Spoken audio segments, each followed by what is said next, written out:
Looks like it's back. I think we're back. We Yeah, crossed the streams. yeah. I got a weird notification from. Don't cross the streams. I got a weird notification from YouTube, and the stream on my end took a dump. Now, as far as who asked me that? I think it was Small Larker asked with filament. I use a whole bunch of different stuff, but I mean, I'll be I'm a right. big fan of 3D Solutech. I like their stuff. I'll be right back. I gotta make sure that the cam didn't actually get knocked over by the non-existent ghost cat. Be right back. That's fine. Yeah, I 3D Solutech I like. For my silks, like the shiny stuff, I like TTYT 3D. I think they have some really good stuff.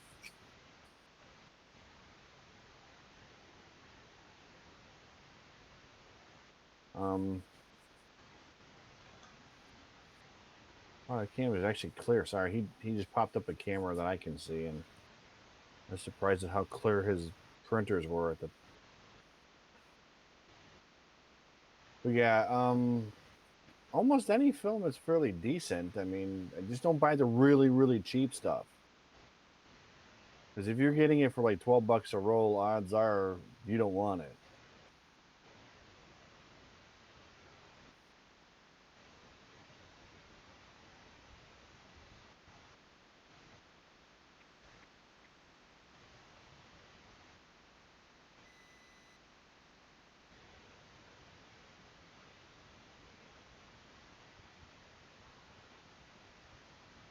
Oh, I don't know if we lost stream again or not, but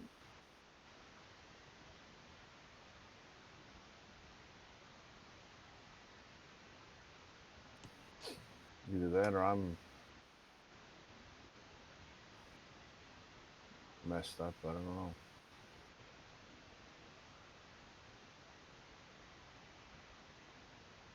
Move back to the pics really quick. Maybe not. Is it me? Might be me.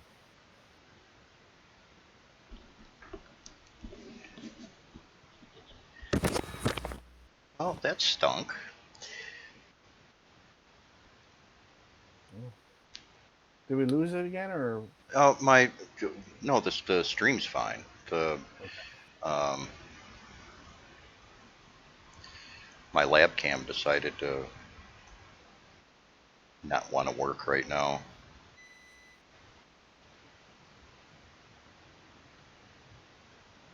I don't know. I kind of froze there for a minute myself. I don't know what the hell happened.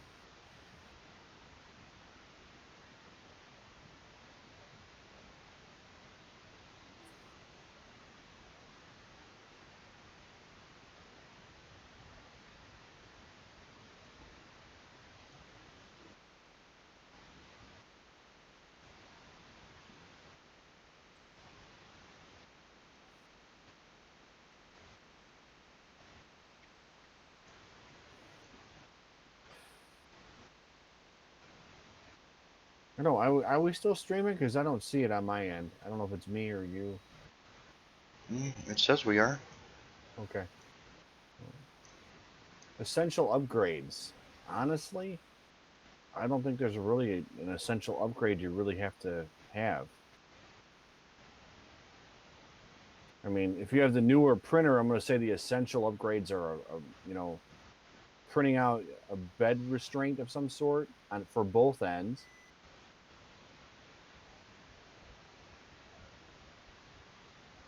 Um, and the ribbon, mounts to try and keep the ribbons from getting pulled out. That's about all I would say are the biggies.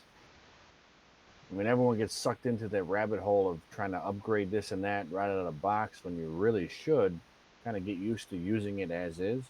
I think the hot end on this is actually pretty good, even though I've seen a ton of complaints from certain people. I don't see a problem with it. And the only reason why I upgraded to an all metal is because I was using some more exotic materials.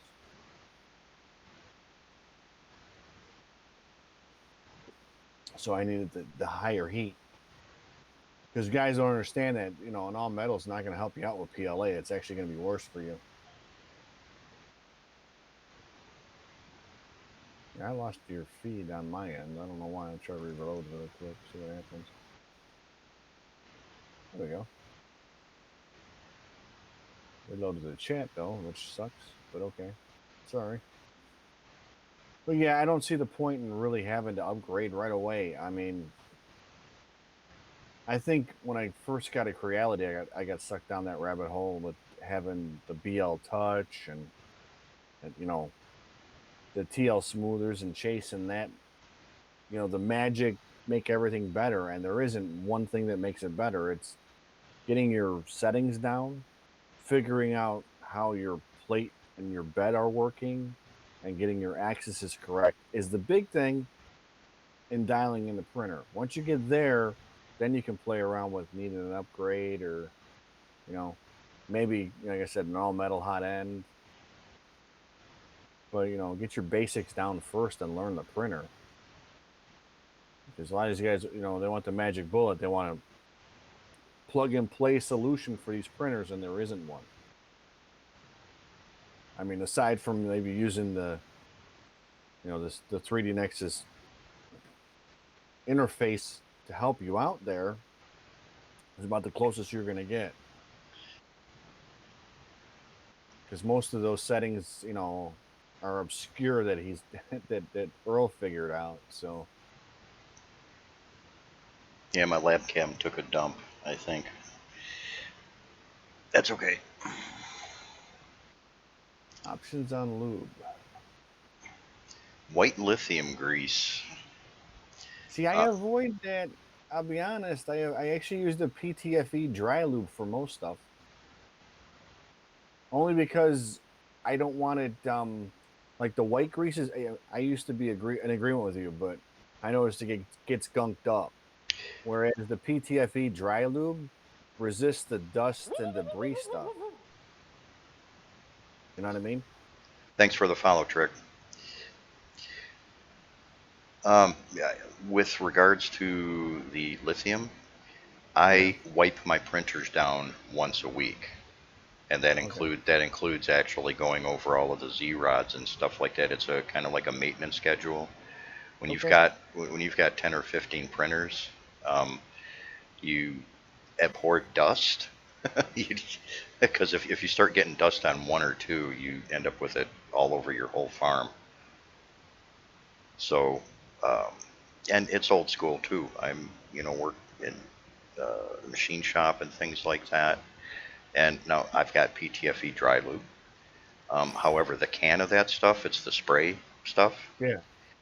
I made the mistake of turning it in the wrong direction once, and I don't particularly care for the taste of it. So that can is sitting on a shelf and hasn't been Now touched since. you referred to vegetable oil, and that's to coating your filament, not the rest of the printer. So running a little bit of vegetable oil on your filament for your all metal hot end is what I meant with that, because I wouldn't use normal oil for that. That's the difference. So vegetable type based oil, I actually use 3D printer lube, which is a combination of oils that has a higher temperature rating, but I don't recommend it because I'm not hacking somebody's stuff. So I mean, I'm not gonna if they ain't paying me to sell it, I'm not gonna say, hey, yeah, go get. No, I'm just kidding. It's good stuff. I mean, I like it. It doesn't have any odor or smell, but it's vegetable based. So to me, that's the way most filament already is. It's a vegetable based oil they use, so you're not going to hurt anything. Plus, by the time it gets to your print, it's already burned off.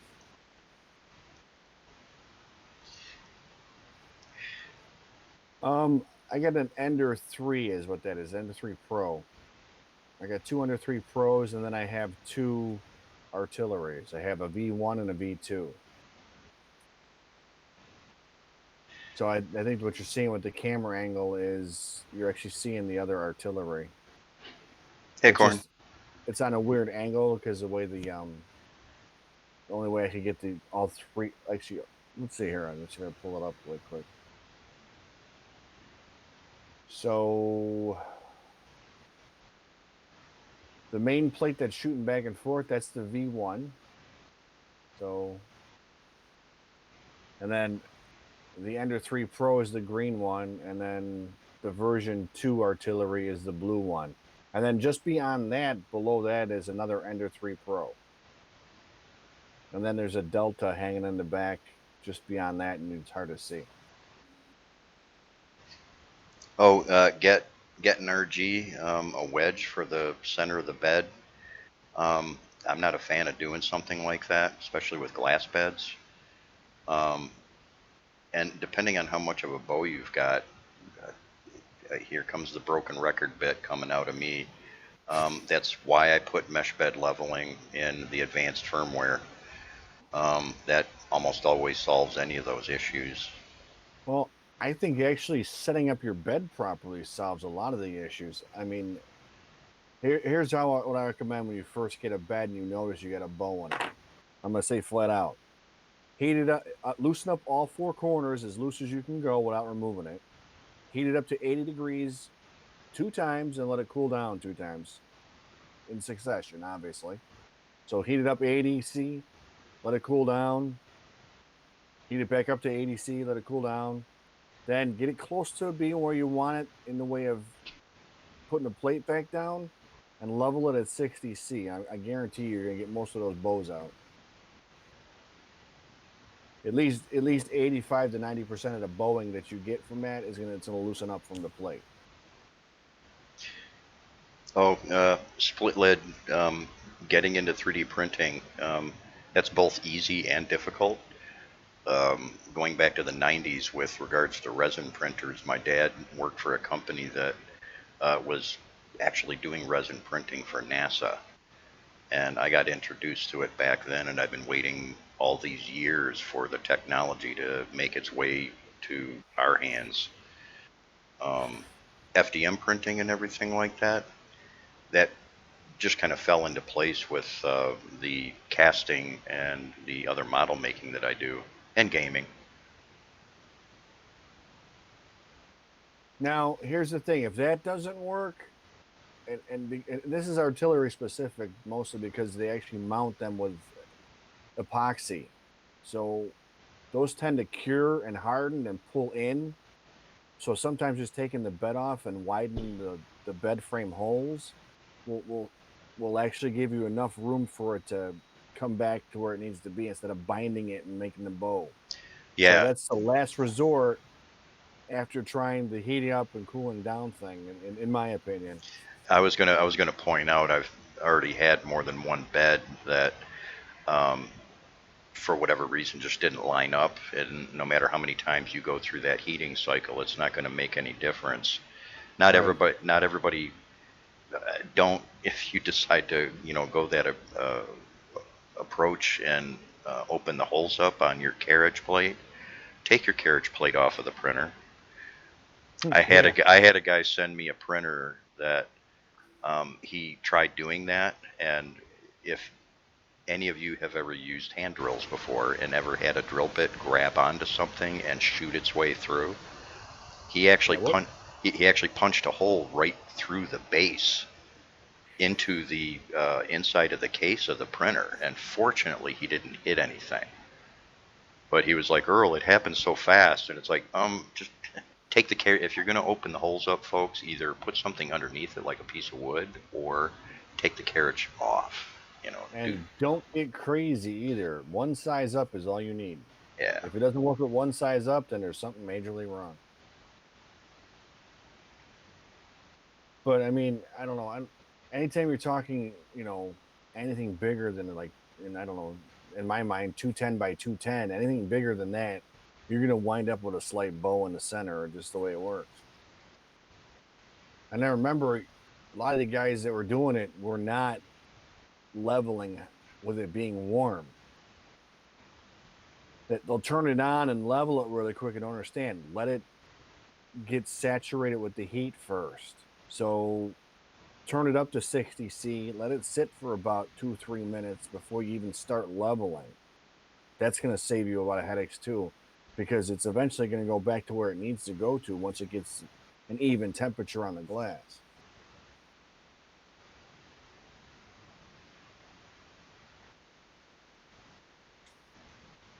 I'm going to make a quick attempt at actually unplugging that camera and see if plugging it back in works.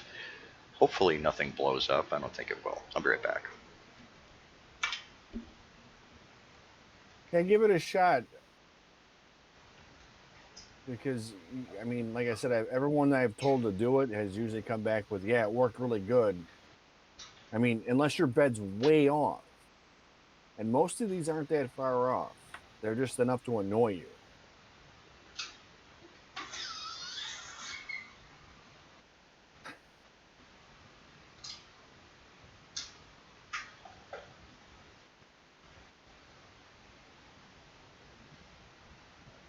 Yeah, we'll have to adjust the way that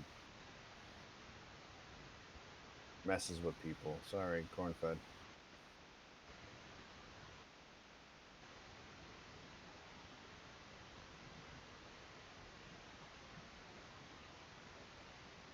But the big thing is that they'll put it out from the factory and it'll be level and perfect when they send it out and they check it with the quality control. But that's a fresh epoxy that's on there. So by the time it goes into the box and goes into shipping, now it's dried and cured. So it cinches up and pulls, you know, the threading into the bed. So that's where you get that bow from.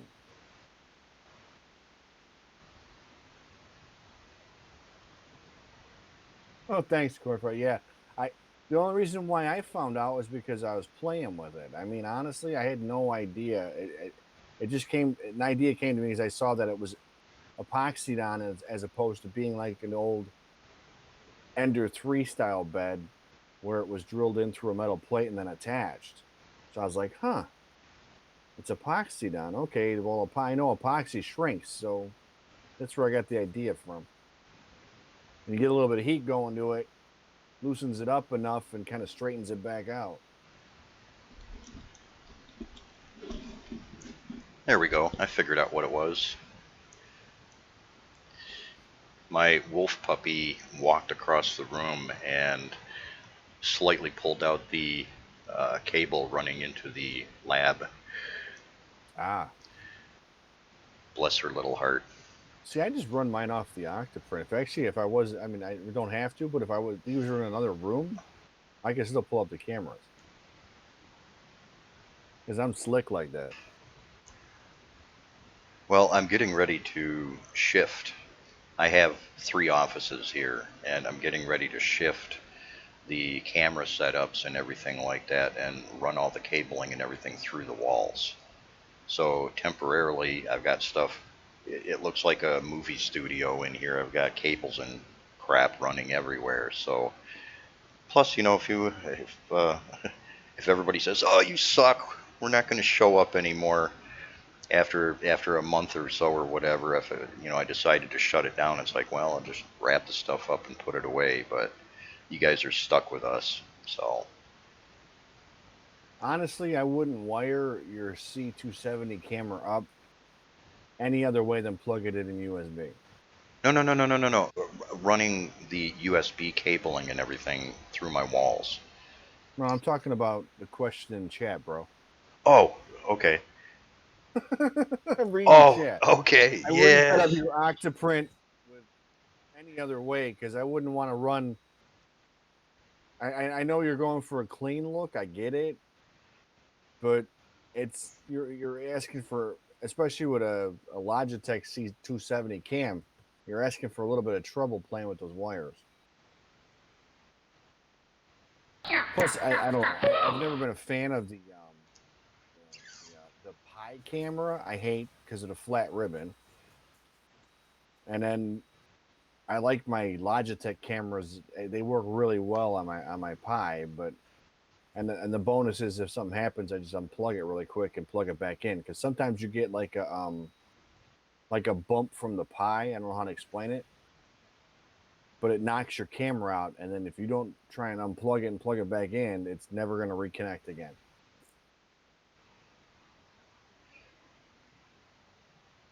Yeah, Sir Malarkey, if the bed's not going to level out, um, like try the mesh bed leveling. Just about everybody that has had problems with these wavy beds and stuff like that, regardless of the previous approaches that they take to it, it works. I wouldn't have did what I did and got it out into the wild out there for you guys to use if I didn't think it'd work. The the two the two artilleries that I have currently on the cam right now, those have the old um, version 1 and version 2 glass beds with 1 millimeter PEI on them, of course, too. But those were almost perfectly flat, and they didn't need the mesh bed leveling. However, the Geniuses and the other sidewinders that I got have the newer composite beds. Those, even though I wasn't having that much difficulty with them because of the way I print on a production level, um, that's what I did all the testing with the mesh bed leveling on, and it's perfect. You know, you can't really tell. There's Well, now you're asking about the heating up to 80. You want to try and get the bed even out at 80, not just heat it up to 80 and then, oh, it's up to 80. Just because the thermistor says it's 80 doesn't mean the whole bed's 80. Yeah, that's So you want usually to leave it about 3 or 4 minutes at 80 to make sure you get the whole thing. Do 5 minutes. Do 5 minutes. Let it stay at 80. Let it cool back down all the way to room temp. Then another 5 minutes at 80 once you get to 80. That's what you have to understand. It isn't a quick up and down because the whole glass is not going to get it. And you're trying to get all 4 points where the epoxy's at to soften up enough to give out so that bed comes back into play. That's just trying to get the dip out of the center. I mean, some people actually have it raised up and some people have it lower. It depends on how it cured. yeah, corn fed. Yeah, you just get the Gizmo Dorks PEI that has the adhesive, either the adhesive sheet on it already or the sheet that you have to add to it. I'm going to be doing a video pretty soon because I've got a couple more sidewinders coming in before too much longer. Um, uh, you just slap it right up on top of your existing bed. It's 1 millimeter thick, so um, after that point, it's practically indestructible. Um, Surprisingly enough, for some people that had uh, really subtly bowed beds and things like that, it actually seemed to help out with that a little bit too. You got to understand, our first layers were, working with, uh, 020, 015, 016, and things like that. If your bed is really close, just throwing the mesh bed leveling on after that'll solve all the issues. The PEI is just that um,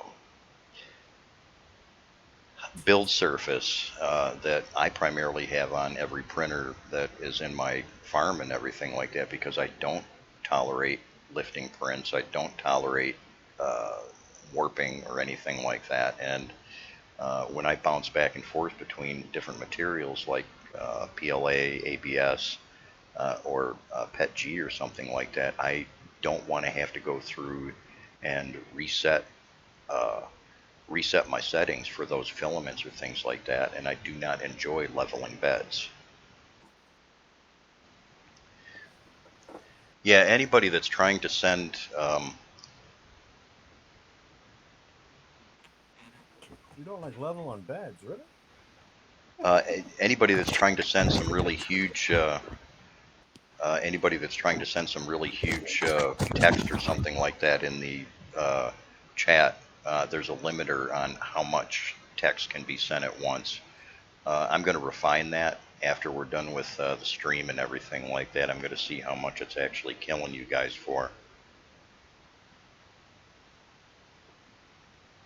And we don't mind you asking questions. It makes the chat that much easier That answering questions than it does sitting here looking at each other. So, yeah, I that mean, that chat bot is there to stop the ones showing up every now and then that we will get eventually.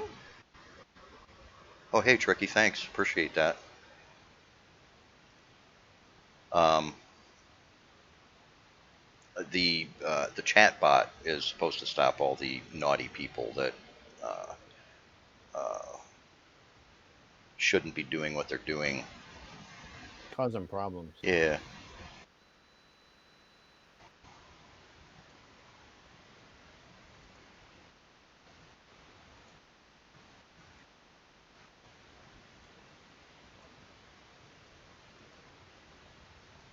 But yeah, I mean, you got a question, ask it, because that's kind of what we're doing here. It's a question and answer thing. I mean, this is a way of getting what you need without having to text all back and forth.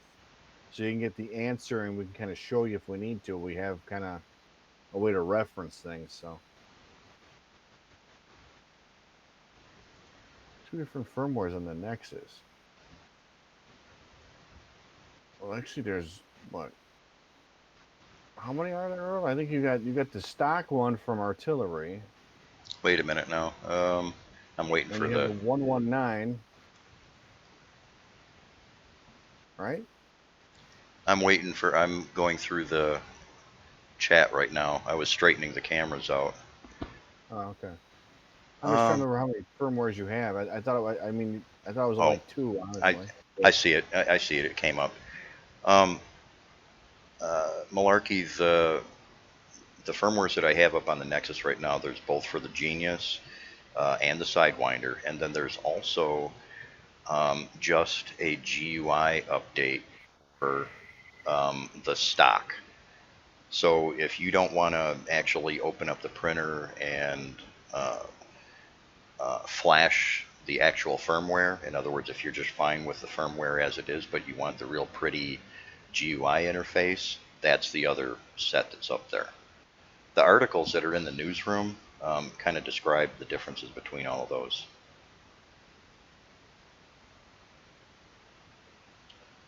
Speed corn-fed, you can try. 9 times out of 10, what I end up doing on my end is I just bump the speed up, and that's all I have to do. The only time it gets a little wonky, perhaps, and sometimes I have to add more retraction or something like that, is if I go kind of crazy, like 110, 120. Is Um, that crazy? well, you end up having to bump your retraction up, and the early iterations of the profiles that I was doing, I really wasn't taking into consideration that not everybody wants to or should right out of the box start printing at like 80 or 90. And Yeah. those early profiles were set up for being really fast, and also the retractions were set up pretty high. Because you got to remember these are volcano hot ends, and when you're printing really fast and you're pushing a lot of plastic, you can pretty much turn your printer into a toothpaste tube shooter. So that's where when you're printing that fast, you have to bump your retractions up a little bit. Those are the two things to look at mainly.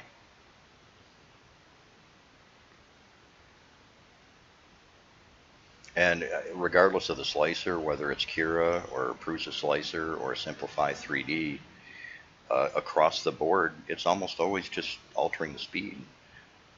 I like changing the speed in Simplify 3D, not to really plug them too much, but I really like changing the speed in Simplify 3D because 9 times out of 10, that's all I ever have to change. Simplify 3D still has some ways that it works dynamically that the other slicers really, for some goofy reason, don't touch that well on. Well, because isn't Simplify 3D more or less, weren't they based on CNC machines? I don't even remember anymore. if my memory is correct, they used to do CNC stuff, is how they originally started. So they're actually a little bit ahead of the game in that aspect. If I'm right, I don't remember if I'm right or not.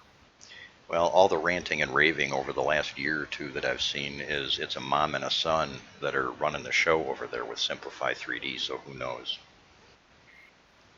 I remember having simplified 3D for a CNC machine, if I'm not mistaken. But that was like before I had 3D printers, so and I was using somebody else's gear. So Hmm. it just started getting affordable now to do 3D printing. So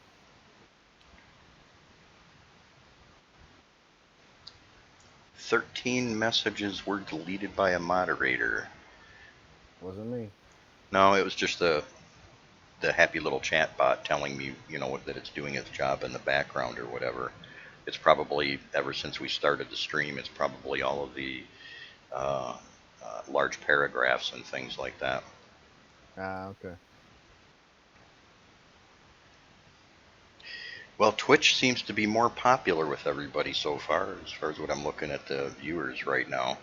I'm glad to see that because I'm not totally thrilled about jointly streaming on YouTube as much.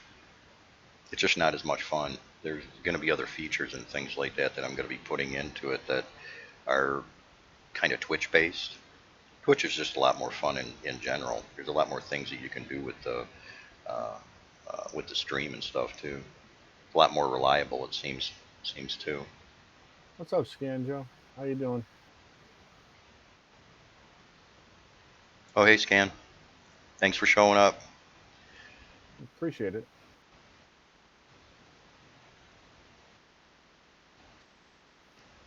Best thing that we've printed? Wow.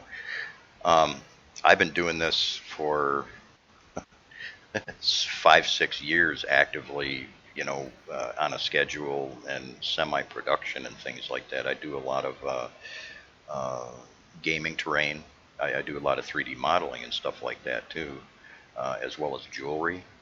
So it's kind of really hard to tack it down to, just best prints. I like to say all my prints are the best because I've already put all the time into refining all my profiles and everything, and it's kind of like another day in the office when it comes down to preference. Um, a lot of my jewelry and stuff like that I've done over the years, but that's kind of also venturing into the realm of resin printing too. As far as favorite uh, FDM prints go, for a few years I was printing almost exclusively with wood filament. And I'd probably say some of my more favorite stuff that I've got out there has all been made out of the wood filament. I might have one I can pull up for you here. Hang on just for a sec.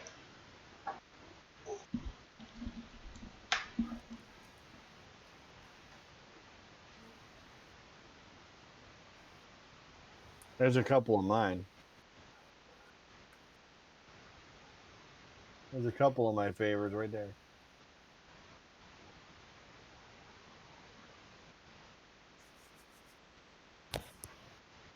I got other ones I can't retrieve because they're like way out.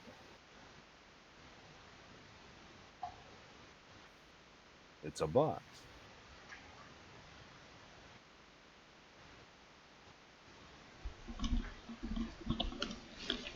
Yeah, if you guys happen to catch that, that's one of the wooden boxes that I do and I sold.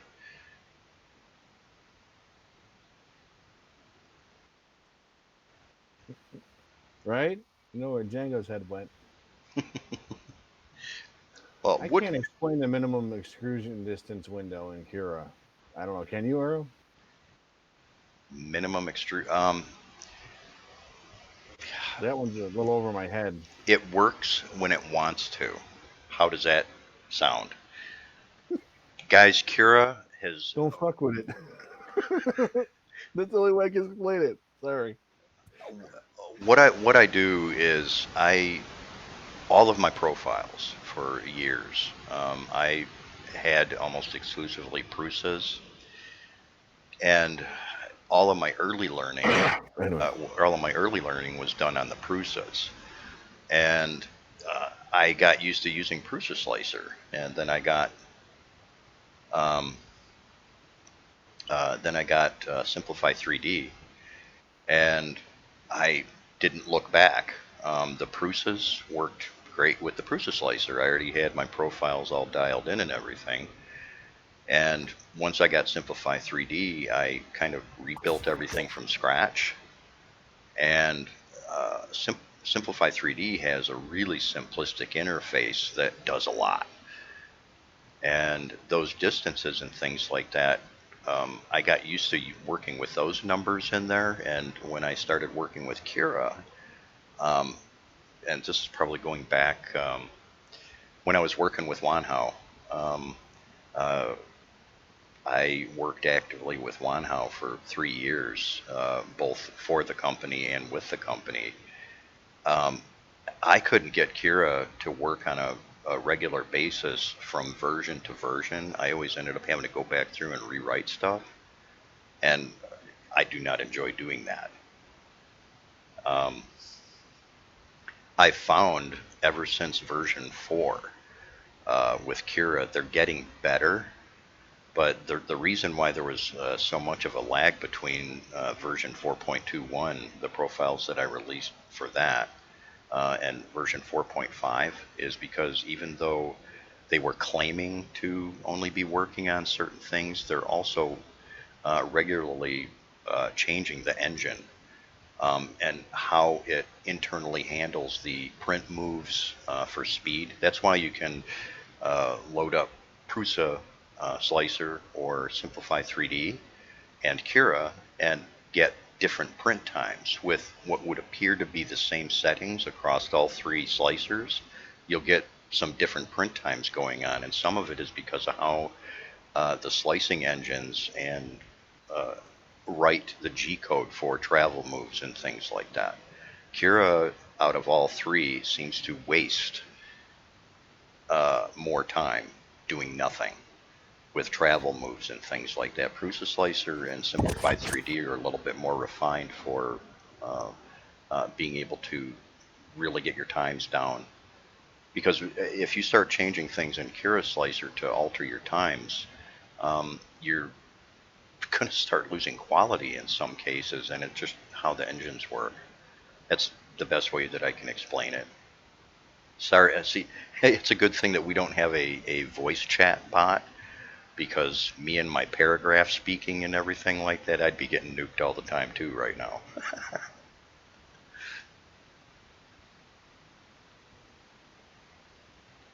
I'll be right back, folks. I'm going to refresh my coffee real quick.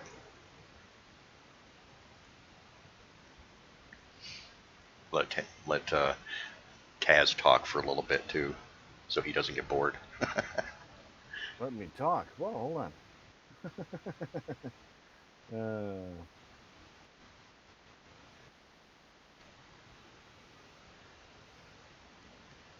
Yeah, it's good for explaining, but some of the stuff I don't even mess with in Cura because it's like it seems like if you mess with something that is already set, you wind up with more problems than you need. I mean, your basics, obviously you're going to play around with your speed because we're all that goofy.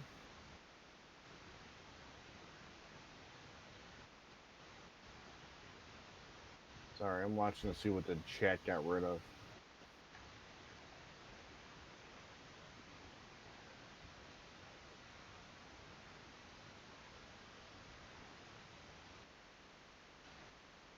I like my Cura. I use Cura all the time. I'll be honest. He may not like Cura. I like Cura, but I like the interface. I'm not, I don't know why, because I've tried Prusa. I don't like the way the UI is on it. It doesn't seem to. How do I put it? It doesn't seem to work the way I like to function. It doesn't. It doesn't put things where I think they should be. And I'm like, I don't like having to switch screens and you know have to click on this box or that box for what I want. So that it's just personal preference. And that's the big thing is everyone's different. So to me, there's not a right or wrong answer for a slicer. A lot of times, I don't think there's one better than the other in that aspect. It's what works for you is what's going to be better than the other. So if you can wrap your head around it, you can make any of these work.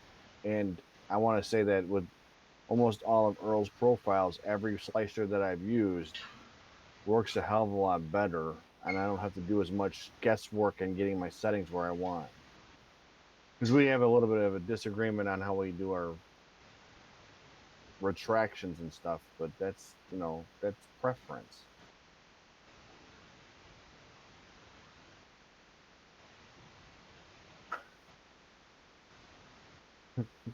Sorry, Scan. We'll have to get that worked out.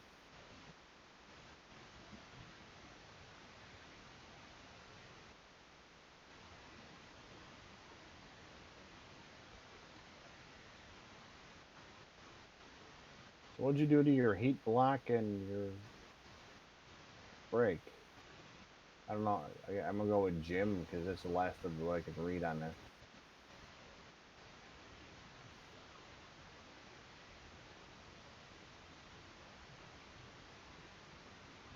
Yeah, changing the speed and curing is do much either. Sorry, I'm reading some of this.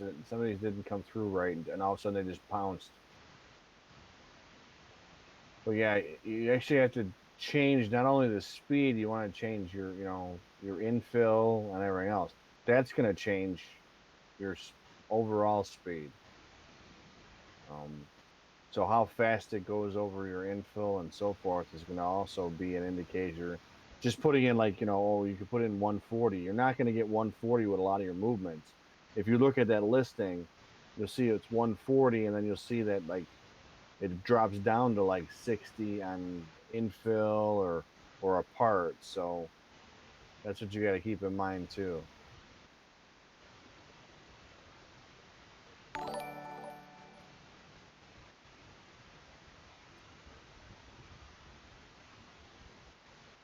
Okay, a lot of you guys that are using the all metal for PLA have to understand. I don't care what anybody else says.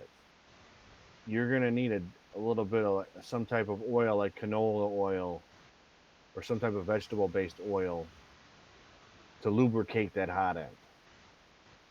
It doesn't mean there's anything wrong with the setup. It's not a band-aid or cover for anything. You need to get it going because the all metal hot ends don't like to, it likes to stick to PLA. So PLA will stick to the sides of an all metal hot end. It's more or less for PETG or PETG, however you want to say it. Your ABS, your PC, those are the ones that all metal are really designed for. PLA isn't designed for it. So what I normally do is I actually run it here. Let me show you pics. Let's see if we can see the one. Let me try and pull up one of my printers so you can see what I got. Okay. So that top portion that I have is actually an oiler. I run an oiler on my all metal hot ends, mainly because I want to keep it lubricated. So I'll put 2 drops of something similar to canola oil. I use 3D Print Lube, is what it's called. It's 3dprintlube.com. I put like 2 drops in a sponge and run it through my hot end. This way, it constantly has enough, you know, to relieve the stiction you get inside the all metal brakes. Um, where was I going with that train of thought? Hey, that's awesome. Public announcement, folks. I just talked with Tracy. Tracy might pop into the stream. Cool. For anybody that doesn't know who Tracy is, she's the rep that everybody sees on the groups for artillery.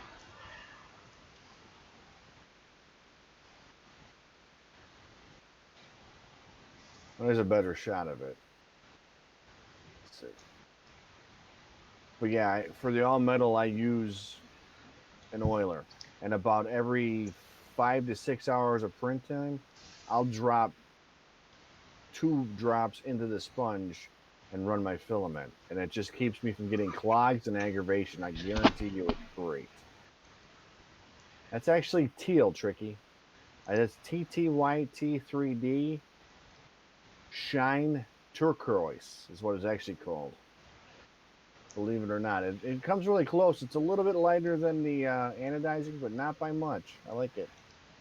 Hey, Tarnak and Scanjo. Yeah, the bot, I've got foul language taken off of, or the bot is set up to uh, take a little bit of swearing off of it. I'm going to refine that a little bit.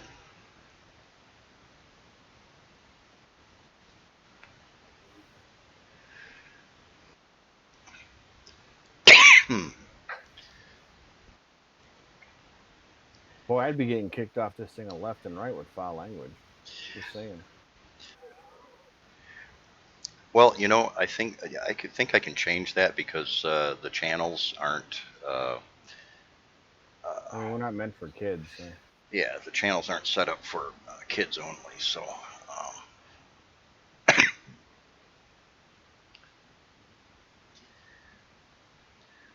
hey, how do you guys feel about a Twitch perk for being able to swear?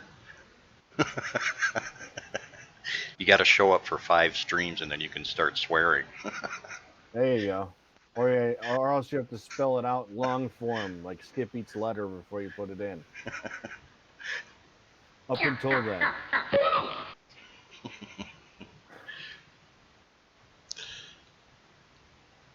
Yeah, that's the other cool thing about Twitch. There's all sorts of nifty perk things that we can do, and there's going to be giveaways, merch. I don't think you're gonna be missing nothing with S3D if you don't upgrade. I For almost think it's actually better. I didn't notice. I've had every version of Simplify 3D ever since whenever, and after version 4, I didn't notice any difference. I haven't had to change anything. The difference is they changed one piece of code so they can say they changed it and keep charging you. That's all it is. Oh, sorry, Mike. I meant to respond to you when I saw that. That was kind of right in the middle of when I was goofing around with the cameras here. Um, see, CFW. Um, my mind is slipping. CFW. Custom firmware. Um, yes. I've got a couple of GUI variations. I've got like some really now. If you look at the style that the stream is in, the blue glowy and everything like that. I've got a really cool blue glowy GUI that I'm going to be putting out, and maybe a couple other GUI variations just so people can get some different icon sets and things like that. As far as the firmware goes, Marlin 2.0, that's almost a stream all by itself.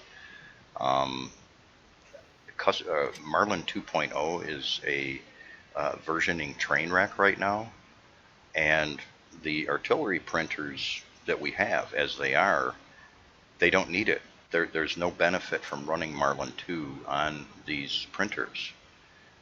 And um, in some cases, as some people have found out that are kind of playing with some of their own versions of custom firmware right now, um, in the wrong hands, or if you start enabling too many features, you start running out of memory space, and that is directly related to the 8-bit boards that these Yeah. printers are uh, based on.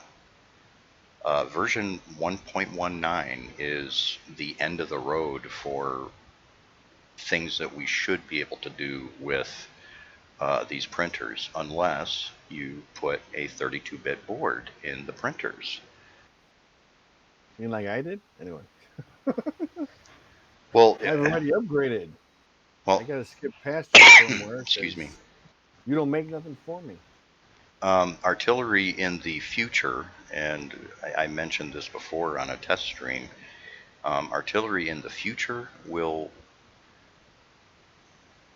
how can I say this without freaking people out? They're going to be doing 32-bit boards. This is, direct from their developer. But it isn't something that we're going to be seeing like in a week or in a month or something like that. As soon as I find something out and I'm able to release that information, I'll let you guys know, but it isn't something that we're going to be seeing right away. Well, and the 8-bit board works fine. The stock printer works fine the way it is. So don't get me wrong. Mine was mainly because I like to tinker. It wasn't because I needed to upgrade. It was because I wanted to upgrade. So the big thing I want them to get straightened out is that blocking the M600 commands. That's what irritates me. Yeah. I want to be able to do my filament swap without wrecking my print and I'm not having to jump through hoops to get it done. That was the main reason I actually played with the 32-bit board because I was gonna get a screen anyways. So I figured, what the heck, why not?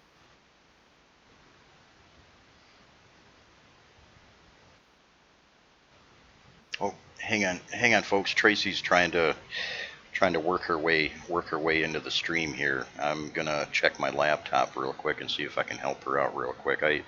Um, we use WeChat for communication back and forth with the business that we do back and forth. I purposely do not have WeChat on my streaming system that we're working with right now, so I have to hop over to a laptop real quick and see if I can help her out. I will be right back.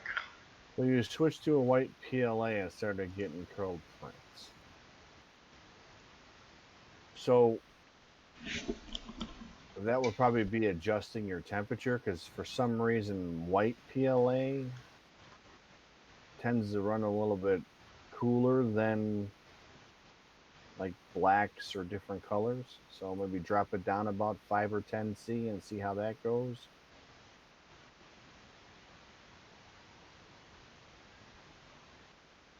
Sometimes you gotta play with the temps a little bit, even with different colors. It's just something with the pigment does it. So yeah, you brought it up. 9 times out of 10, you want to bring it down. Believe it or not, I know it sounds counterintuitive, but it actually does better, like 5 or 10 down from where you normally print at. So like, if I was doing my normal PLA in any other color, I usually run about 205. When I run white, I usually drop it down to about 200.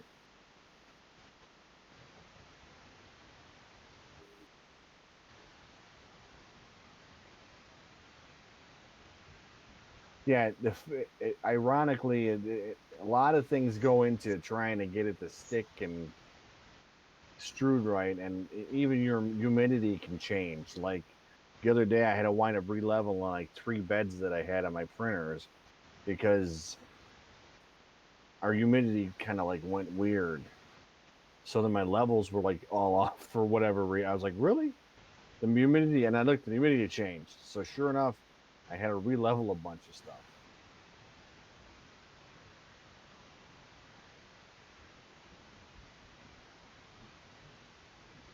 I normally don't have to relevel that often, but like the problem is like this time of year, bouncing around with temperatures is going to make a difference. Now, what you need to make sure with your printer is that you're at least 50% compressed on your springs or better.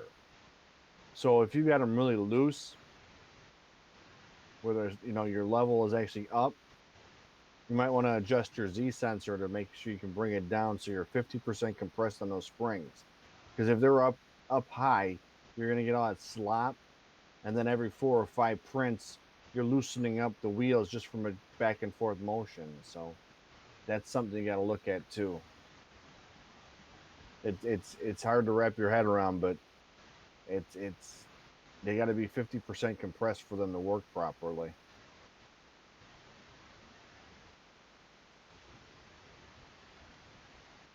I cannot stand silicone blocks, Tricky. I don't think they're a good addition. Uh, there's a point to being too rigid, and when you're too rigid, it doesn't give you enough leeway. So I'm not a big fan of the silicone blocks. But I mean, if it works for you, who am I to complain? But I'm just not a big fan of them. I think they cause more problems than they solve because your gantry's not ever going to be perfect. Your nozzle's not ever going to be perfect. You need to have a little bit of give here and there. Now, some of the softer silicones, maybe, but I've been watching these guys print up like, you know, TPU and really stiff stuff with a hard shell count, and I think it's just screw everything up.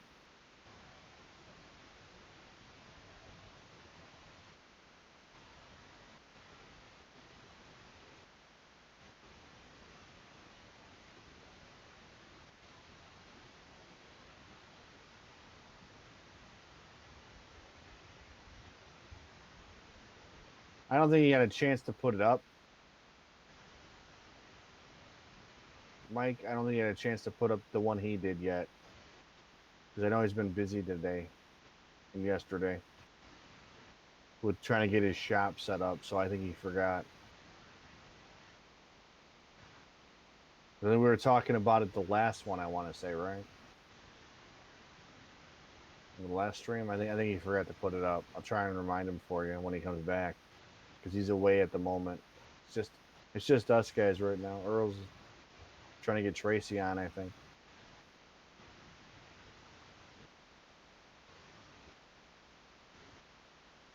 Have a good one, Smirlarky. Thanks for joining us. Appreciate it.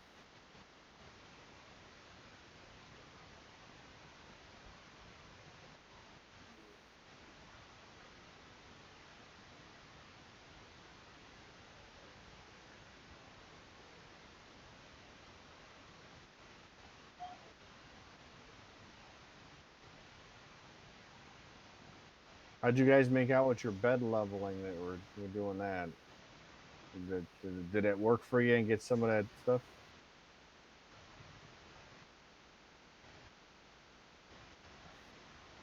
I've heard it can be good for it, and I can hear it can be bad for it. So, honestly, I'm gonna put that out.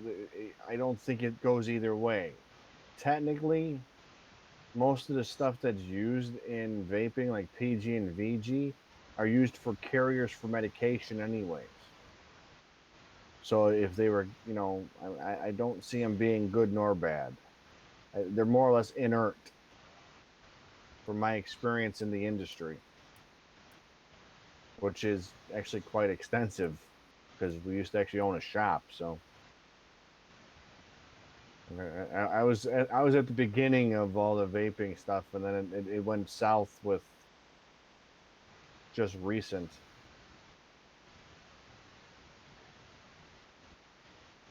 It should have never been classified as tobacco, but there was a choice. It was either going to be pharmaceutical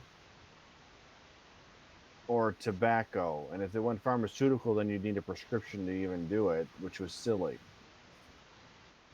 So they weren't going to let us get away with just having our own category for vaping. So it is what it is. I mean, why is it 95% safer in Europe and the demon here? I don't know. It's one of those weird things. But this is my own personal opinion. It has nothing to do with anybody else. So I want to put that out there.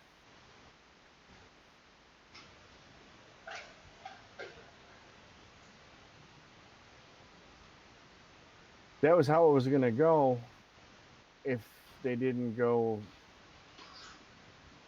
Yeah, and they shouldn't level it that way, but that's they want to keep their taxes. That's what all it amounts to. That doesn't amount about your well-being or health. Let's be realistic. It amounts to how much they can get out of you. Sorry about And that, folks. their stuff. So Sorry about that, folks. I was kind of getting links off to artillery and everything, trying to get Tracy to show up in the stream.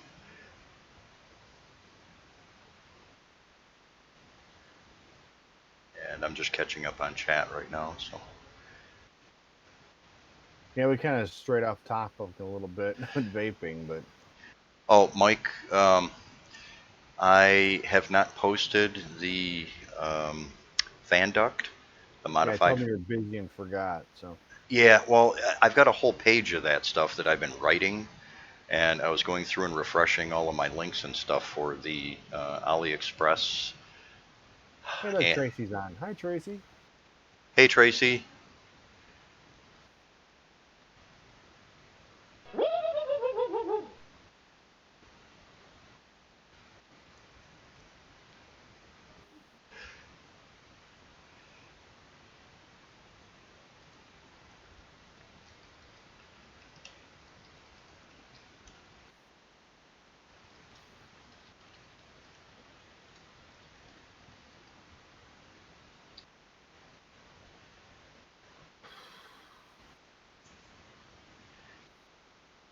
So you got quiet. You still on her? Yeah, yeah, I'm still here. Sorry, when I lose audio with you, it's like a dead zone. So it was like, did I lose you or? And I got a bunch of windows up here trying to make sure I keep track of things. No, I'm also going through chat and uh, rereading all the chat that I missed and everything. Well, you weren't too far along. It wasn't too bad.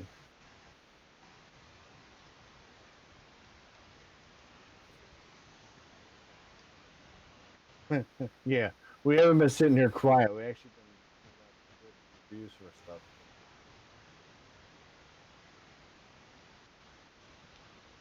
Been showing off our printers as well.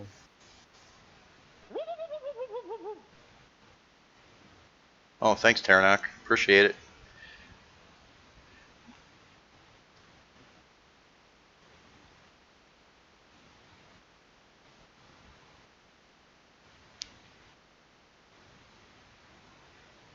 But I'll be right back in a second. I need to do Yeah, something real quick. yeah. I don't have a get coffee for you, so. That's okay. I get it.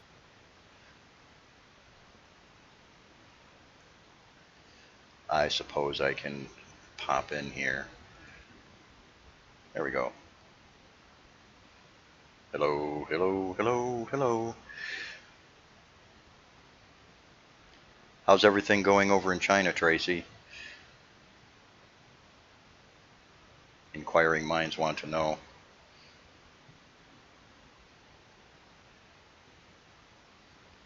Split, any of the donations that people are dropping is just going to go directly to coffee, uh, some of the perks that I can enable on the channels and things like that for the streams. The streams are going to be regular. I'm going to be doing a weekly themed stream where we can approach things like slicers, slicer settings, setting up troubleshooting and things like that relating, to the artillery printers, as well as during the week. I'm probably going to be doing for a couple hours a day, a few days a week. I may do it every day. I may do it all week. Who knows? We'll see. It's all dependent on how much you guys like having this happen. Um, I don't mind doing this every day. I'm here every day, so I always have almost a couple of hours because of the time that I spend handling the groups for you guys on Facebook and some of the other places. This is actually easier to work with because I can show you guys in a pinch. I can give you direct help a little bit easier. As an example, just say I'm trying to help you with your Z sensor here.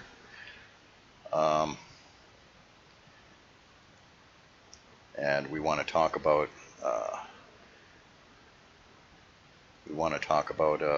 hey, how do I adjust my Z sensor? I can actually do something just like this, and I can tell you, hey, you need to take that screw out and get a T-nut and put a T-nut in there, and you can then and therefore move your Z sensor up and down when it's necessary. So that's kind of the idea behind all this. Well, Jim, you don't need to put thermal on the nozzle at all. I wouldn't do that. You don't want that to seize up.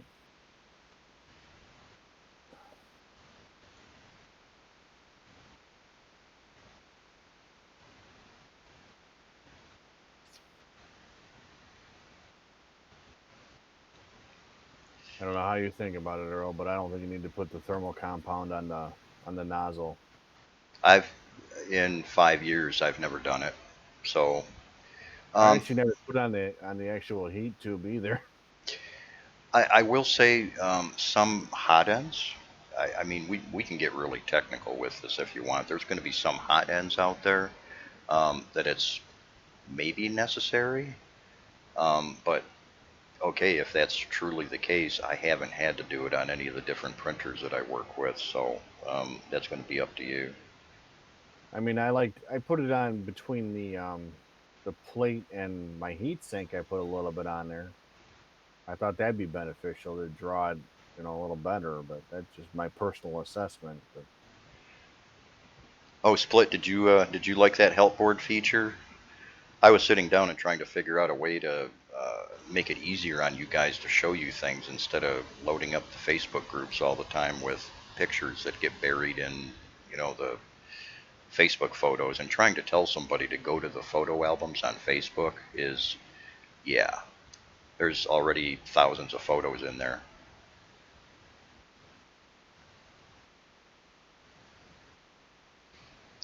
As far as the thermal paste, it can't hurt. It's just it's not going to do much good. and my only other problem with it is that if it gets thermal paste likes to get like hard after a while. Even with working with CPUs over the years, it's been a pain to get off after it gets heated up. And I don't want you getting stuck having to trying to strip out the threads or break something and try and get it back out if you have to take it back out. That's why I don't really like using it. It's almost like a thread lock at a certain point, and it's like, okay, you really don't want it in there because you might want to take out that one for a new one. It's a possibility. But yeah, like I put it behind the heat sink to the aluminum plate. I put some in there like a drop, like almost like a CPU would be. That's what I do with the thermal paste, because that way you're drawing the heat away from the area where you don't want it to melt.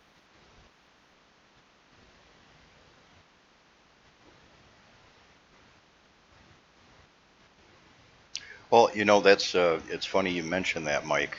Uh, as far as mods go and stuff like that, I also intended on periodically doing streams that are devoted specifically to exactly that subject. Because there's a lot of question about, well, which ones should I do, which ones are good, which ones are bad. None of them are bad.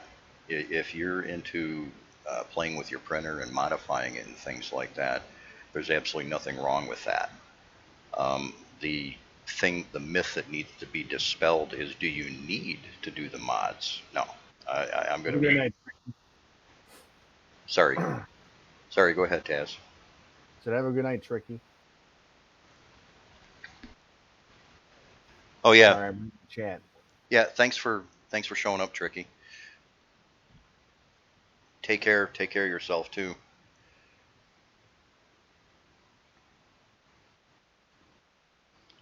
Yeah, sleep is a foregone conclusion here.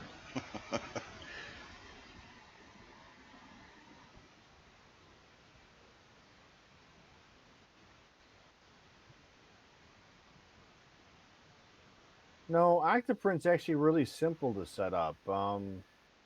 Aside from getting your Raspberry Pi dialed in, which takes a little bit of time sometimes.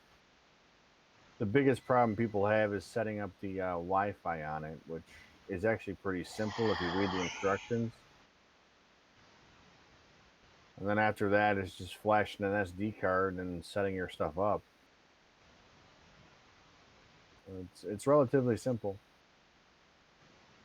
and they get decent instructions on it, so you should be okay. I got one on each printer. Literally, each printer has its own pie. I know you can put multiples on it, but I always want to zero out. Cornfed, I have so many printers here. Um, Early on, when it was just primarily Prusa's and some of the Wanhaus that I was working with, I ran Octoprint. I'm at my studio and I'm at my line all the time. I don't need remote printing. I'm always walking back and forth past it, so it was kind of for me anyways, it was kind of an unnecessary thing to have going on. And uh, one or two printers, for me, it was uh, easy. When it started getting into 10 printers, 15 printers, 20 printers, 30 printers, I think the most I've ever had going at one time was kicking up into the 30 range. Um, I had so much software to deal with on so many different computers as well. I run a 3D studio. I run a casting foundry. At any given point in time, I've got design workstations. I've got other workstations for gaming. Um, and in this particular case here, I've got a streaming workstation that I'm working with. Um, One more piece of software for me at that stage is just one more headache, or one more thing that potentially could go wrong. And when I was on a production schedule, I couldn't afford to have downtime.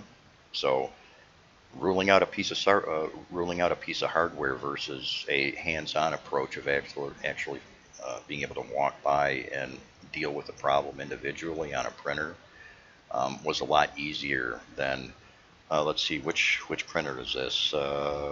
17. Run. 17. Nope. Oh, shoot. It was 12. So for me, it wasn't efficient. Um, I liked running Octoprint when I did on just a couple of printers or a few printers, but when it started to get into a whole line and everything like that, it gave me more grief than it was worth for the way that I do things here.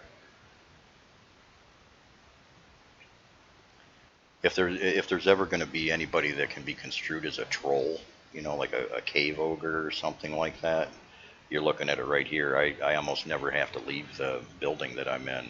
There's loft living here. I've got all my offices, my workshops, my foundries, and my warehouse all in the same location, so I never have to leave.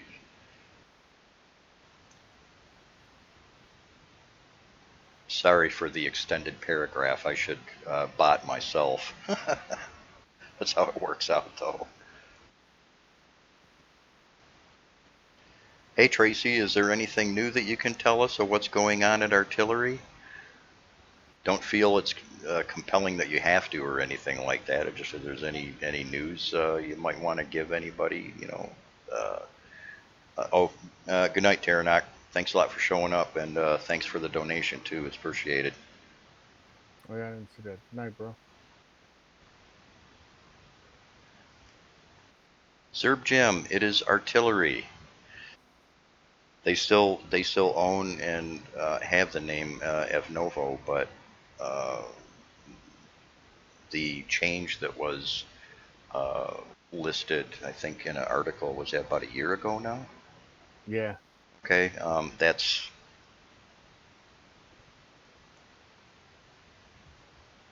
not a that's not really valid anymore. It's Artillery 3D. they kind of drifted back to it.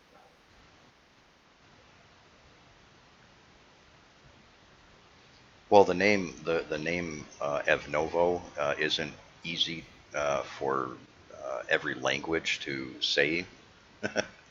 Yeah, yeah. It doesn't really roll off of the tongue as well for some people. I mean, you can go Hollywood with it and everything and say Evnovo, almost like Volvo or something like that. But for other people, it's just kind of, how do you spell that? Yeah, Yeah, artillery's I like artillery too. I thought that was fun. yeah, artillery's awesome.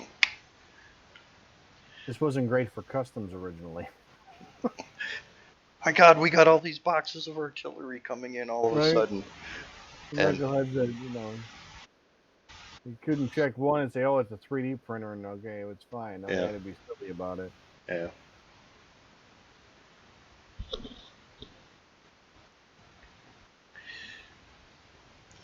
Anyways, well, we've been going on. Looks like almost getting close to 2 hours now. Almost about another 15. No, oh, yeah, it'll be 2 hours in about another 15 minutes. Hey, we cover some decent subjects, so Yeah. there's that. Oh, if it really comes down to this, I can do this all night. It's just the streams that I choose to upload to the Twitch service and for YouTube to the YouTube channel for later viewing and things like that. I'm going to try to keep those limited to a couple of hours. Uh, that'll involve some editing and things like that, as well as some markers. If we're doing uh, the themed streams and things like that, they'll be up as they landed for the most part with some markers during the stream. So if you want to get to specific information, you'll be able to. More work, but it's okay.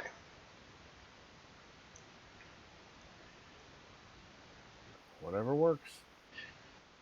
Facebook so far, I just checked Facebook a minute or two ago, and Facebook is being pretty quiet. I'm really surprised. It seems like Don't say the Q word. Never say the Q word. the more people are locked down. I expected more activity out of people, and they've actually gotten quieter. Maybe either that or people are running out of filament. We had like a whole week there where people kind of lost their minds.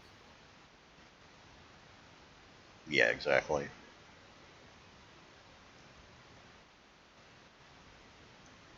Mine's Me, kind of a hobby, so his is more of a living. Mine's kind of a hobby. I'm going to clarify a little bit. I don't 3D print for a living. I 3D print as a tool for the other work that I really do.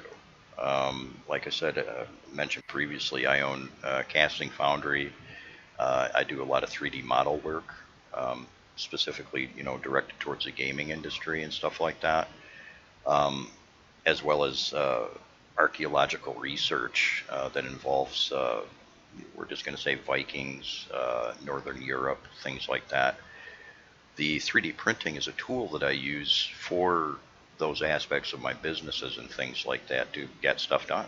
It's like with the resin printing, that applies mostly to the jewelry and stuff like that.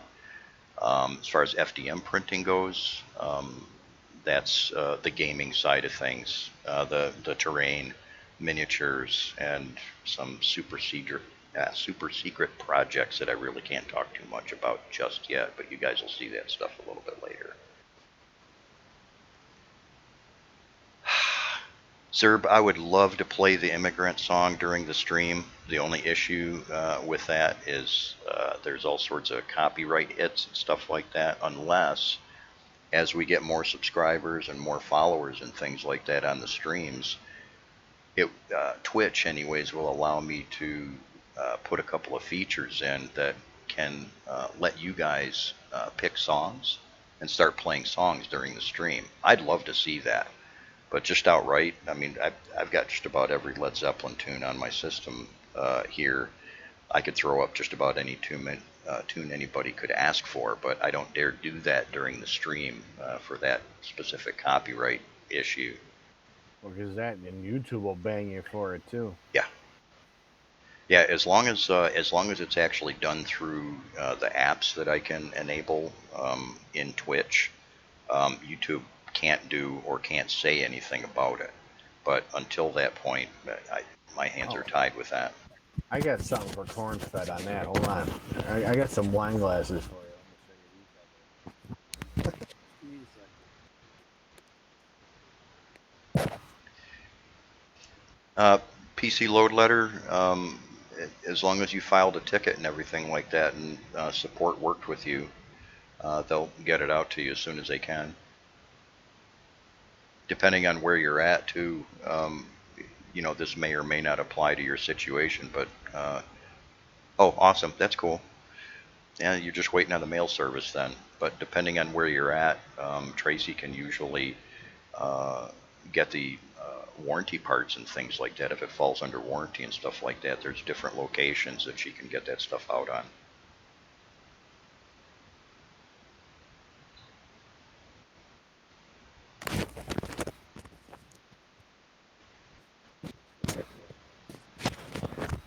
You can make really nice wine glasses. Come on. Huh? Oh, cool. And they actually use real glass.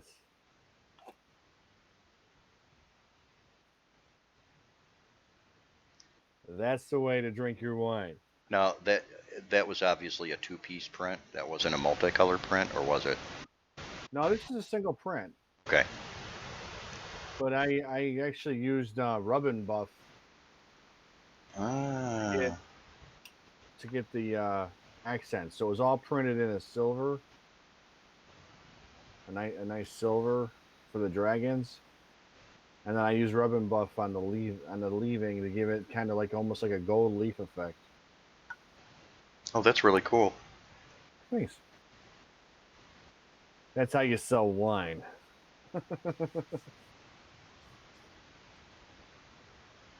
You make them think they're in Game of Thrones.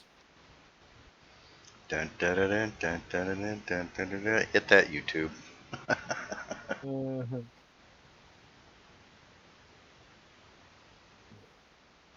You sell the Dirty dragons. you You sell be you, drinking the dragons and be fine. A horrible Scottish accent, sorry. Cornfed. What you say you sell to grocery stores? What did I miss? He Um, sells wine. oh, you sell wine. Ooh, dude, we need to talk.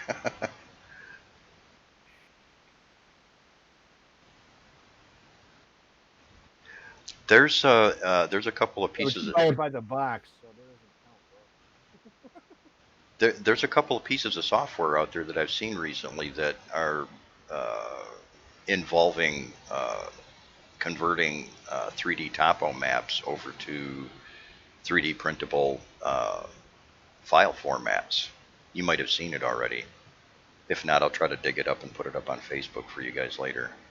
No, I've seen it. But then, or you could do like the winery logos. That'd be something to do in 3D printing.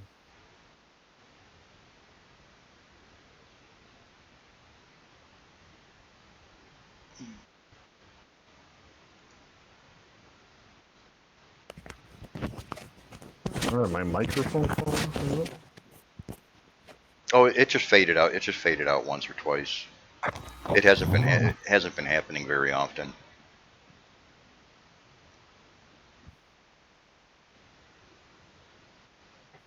Okay, I'm just making sure. I don't want to like screw up your feed because I finally got a decent microphone to work. So don't upset me like that. Oh, that's kind of a nifty idea. Kind of like a. Oh, thanks for the follows, Herb. Um, yeah, that's actually kind of cool. If you had markers and things like that about regions and things like that where the wines come from. I mean, you could do that with any product if you think about it.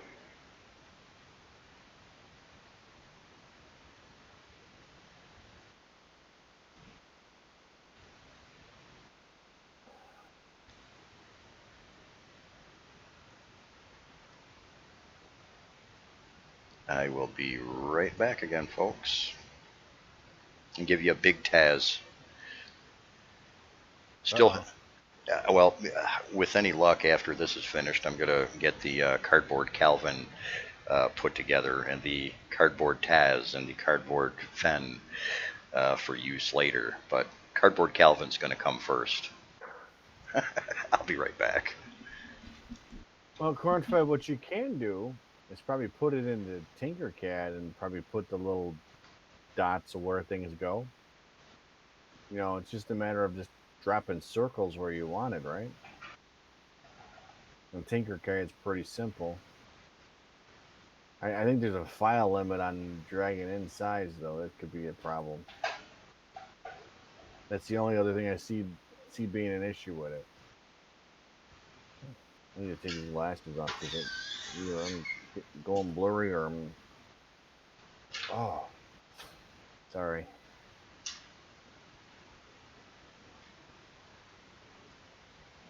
But I'm telling you, these will sell. I get people trying to steal them from my house.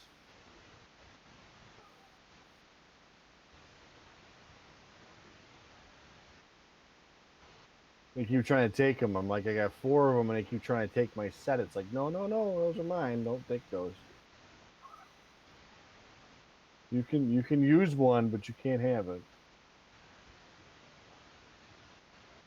because I think it wasn't that bad of a print either. I think it was only like 6 hours, which was actually, and they were printed on the artillery too.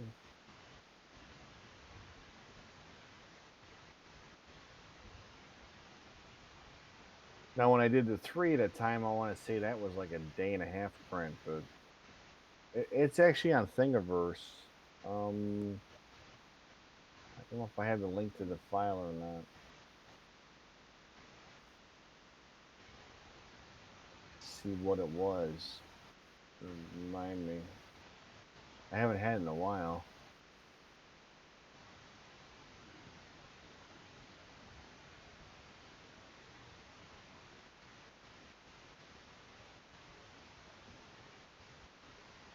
I think it was called the Dragon Cup. Yeah, it's called the Dragon Cup, but I don't have a link to it for some reason.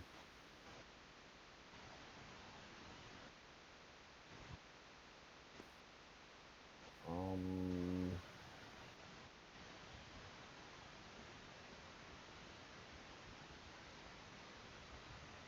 I don't remember where I downloaded it from. In all honesty, it's been a while.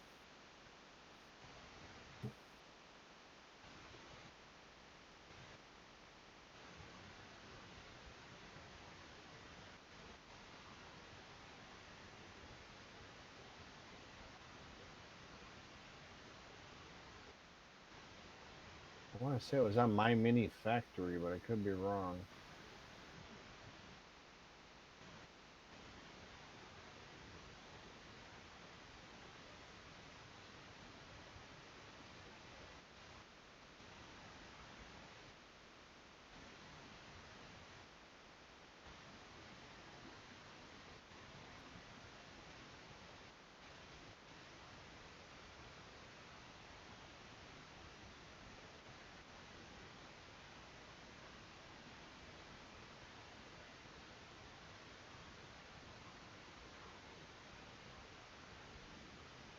There we go.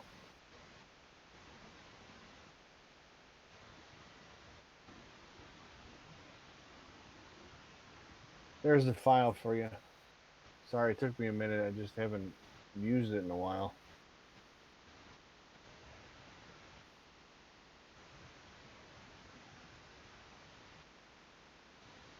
Was it on Thingiverse? Because I didn't see it. I know that was the original place I got it from.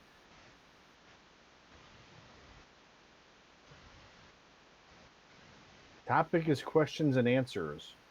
So, if you have a question about artillery printers or something to do with settings,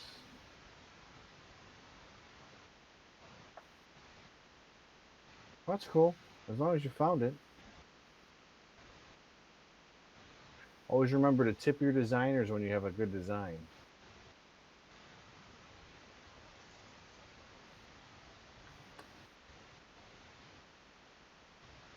Because I will drink from my cup.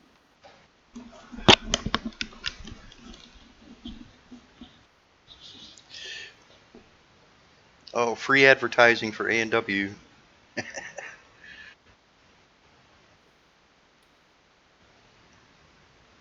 Because those were like the best things I printed up. That was one of my better prints I was happy with.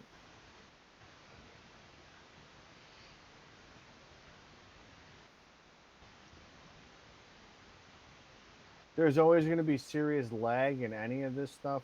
just because of the way it works. So Yeah, part of it right now too is everybody is home. Everybody is on YouTube and everybody is on Twitch. it's going to be depending on where you're at and where you're receiving it. Yeah. So there could be a delay in us responding to you, and it's not intentional, but there's not much you can do about the lag. It's kind of the joys of streaming. Yeah, you're going to get a little bit of lag from us. Oh, We Renee, won't tell you. the topic right now is anything you want it to be. This is kind of an initial, let's, I answered that already, by the way. oh, well, I wasn't here You're, for that, so. you're lagging, okay? Because you weren't here. You're lagging. I was up on the chat, bro. Don't take my job away from me. Stop it.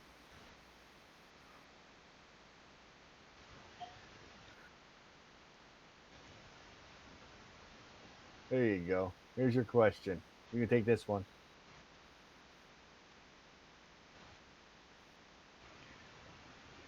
It's not meant to save in its current form. It's not meant to save between prints. There's a reason for that. It's a built-in safety feature that I kind of wanted to be there.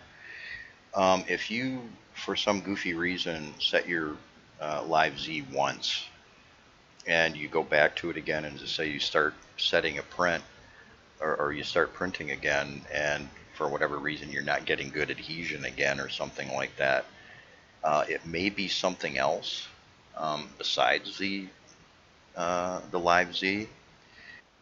There's also kind of a preventative measure. Live Z is meant to use on the fly at the beginning of a print. That's all it's used for. If you carry that over from print to print, it will give you the potential for crashing your bed. That's the same kind of the same reason why you should not, under any circumstances, use uh, mesh bed leveling and live Z at the same time. Because as soon as you either go to mesh bed leveling, it clears out anything that you temporarily had in your live Z adjustment, and vice versa. If you mess with the live Z after you've done mesh bed leveling, it resets your mesh. That's again, it's to uh, keep your nozzle from crashing down into your bed.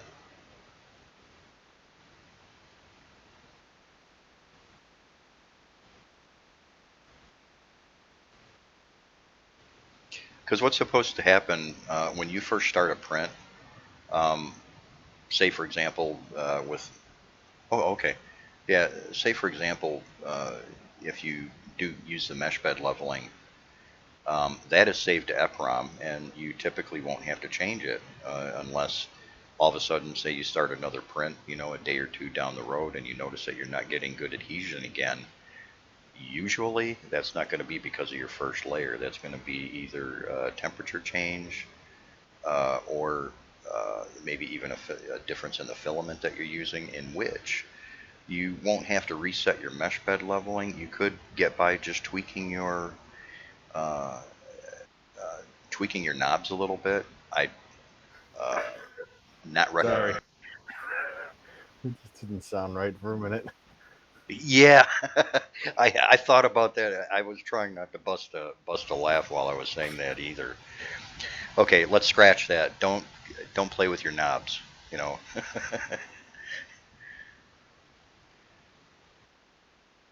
uh, Failure rate. I don't tolerate any. That's why I set the features up that I did. I'd probably say all the printers that I've worked with, all the printers that I have, except when I'm testing specifically for problems. In other words, creating a problem on a printer and running it through those scenarios to refine say, the features in the firmware, the mesh bed leveling, and things like that. I purposely make failures. Oh, that's cute, Tracy. Somebody's using emotes. Hey, it's about time.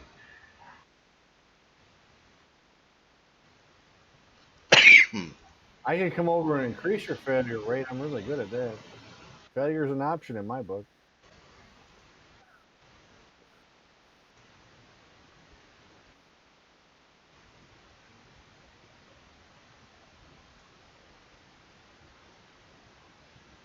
That's another advantage to Twitch, folks. You guys can come.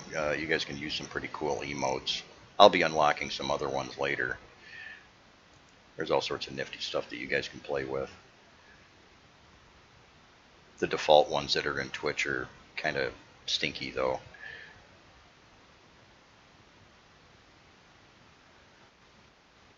Indeed.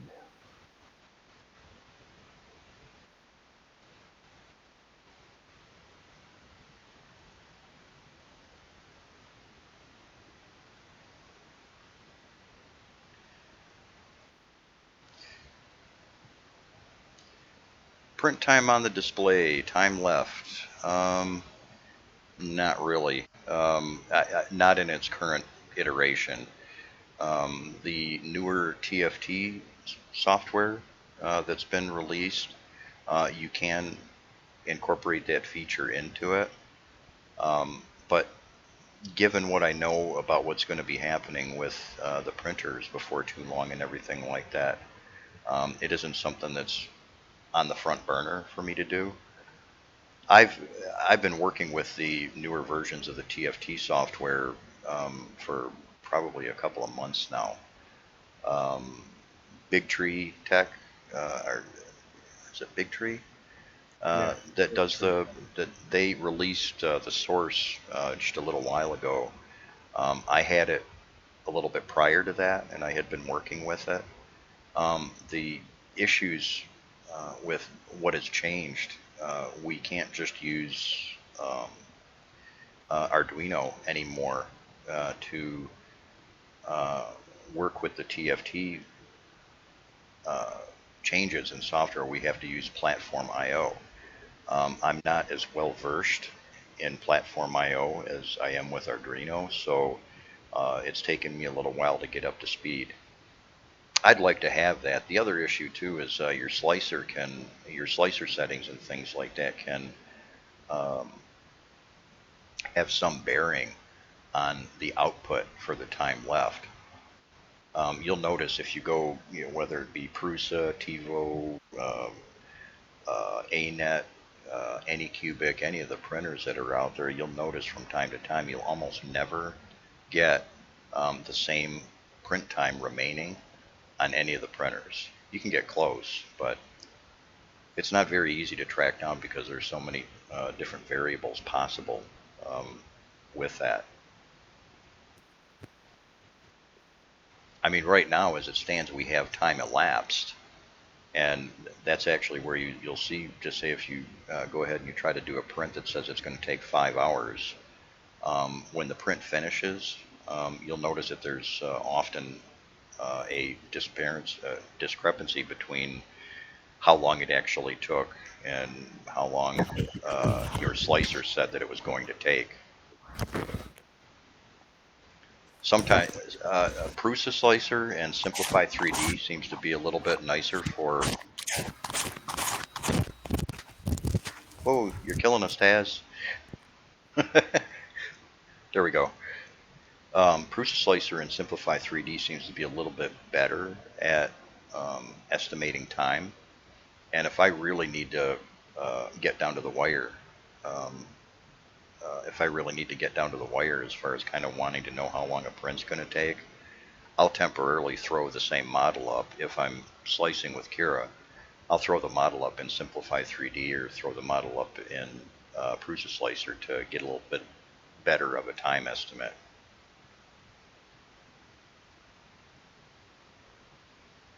Yeah, sorry about that. I figured out why my microphone was acting funny. The end of it fell off. Oh, that might have a little bit to do with it. Yeah, the little cap that goes on the end of it somehow got unscrewed and it fell off. I'm like, no wonder why I was acting weird. Sorry. I thought I muted it before.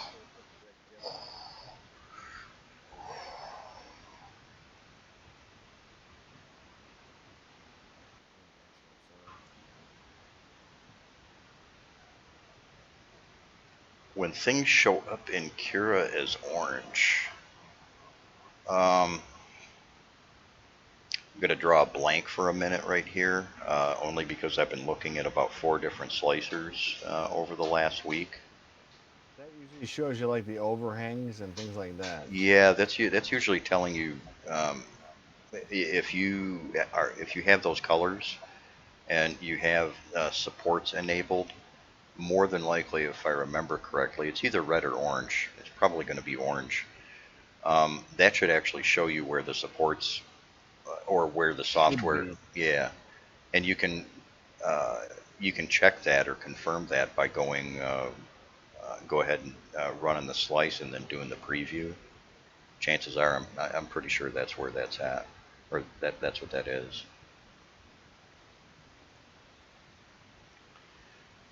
Hey Tracy, if you're still there, you said you were going out with friends. Are you going out for lunch or something? I'll enable people to throw images up in chat once they reach VIP status. So we'll be able to share some images and things like that in chat before too long too. Oh, in the settings, um, orange in the settings with Kira. I think if it's orange, that is an error, if I remember correctly, or it could be, depending on which version of Kira that you're using, I that don't could. remember anything being orange though. Well, I've had some settings that um, just say I tried entering a percentage in instead of a actual like zero point 0.2 or zero point 0.3. I tried doing like 100%, and I seem to recall those colors showing up. Oh, okay. Wait a minute. Like if you try to put like an outrageous speed, maybe. PC load, thank you. Yeah, I knew it changed color for something like that. Yeah. If I get red if I try and go too far, and yellow if I'm way too high, and then like blue if it's normal. Okay. So you're trying to do something that's in the zone like it's not gonna want to do in Cura. That's what it means. Sorry. Yeah, split. Being that this is a new Twitch channel, the VIP status stuff is kind of locked for us until we get X amount of followers.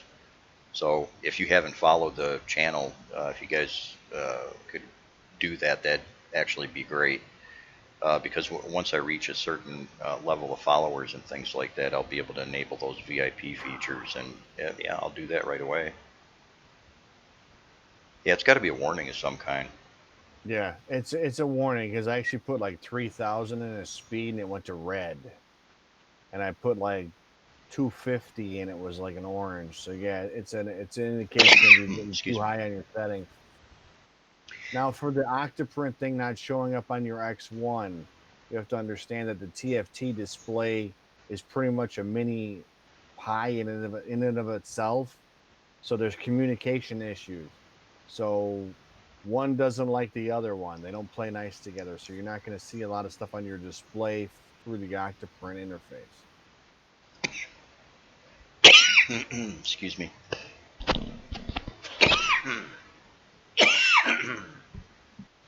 Sorry about that, folks. I didn't mean to cough in your ears.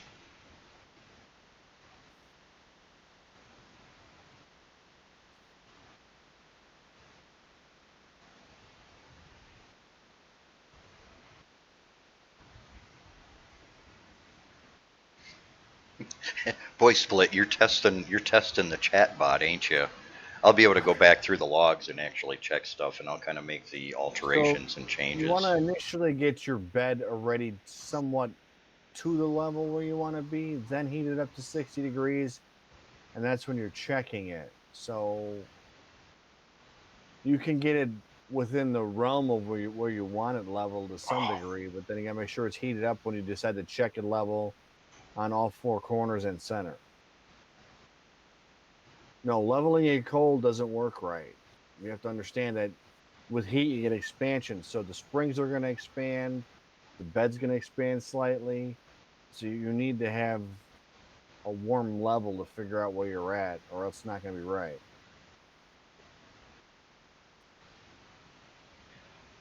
Well, Split, if you're following the stream on Twitch, Twitch has some default emojis that are available, but they're kind of stinky. And like I said, I've got some really cool custom ones that I've got ready to go. But like I said, the way Twitch works and everything, you gotta be a little popular before you can start enabling those custom features. I've already uh, spent as much as I can to, deal with Twitch Prime and the software through OBS that I'm using, the Streamlabs and everything like that, has got some other features and things like that. So Yeah, exactly. You want to get your, I mean, you want to get your bed pretty much set where you think it should be. Then you heat up the temp and then do your fine tuning leveling while you're heated, or else you're not going to get an accurate measurement of where you're level. Because your expansion is going to throw it all off, and then you're going to have crashes into your parts and things you don't want to happen. So, that's really the reasoning behind the preheat function on the uh, on the menus. I really don't ever have to bother with preheating, especially with the artillery, because of how fast the beds heat up and everything. Um, I don't have to worry about preheating before prints or anything like that. The only difference is the Prusa slicer has got a really weird way that it handles preheating and things like that. The default Prusa start codes don't work with the artilleries. I had to rewrite something to uh, heat the bed up and then heat the extruder up in the proper sequence and everything like that.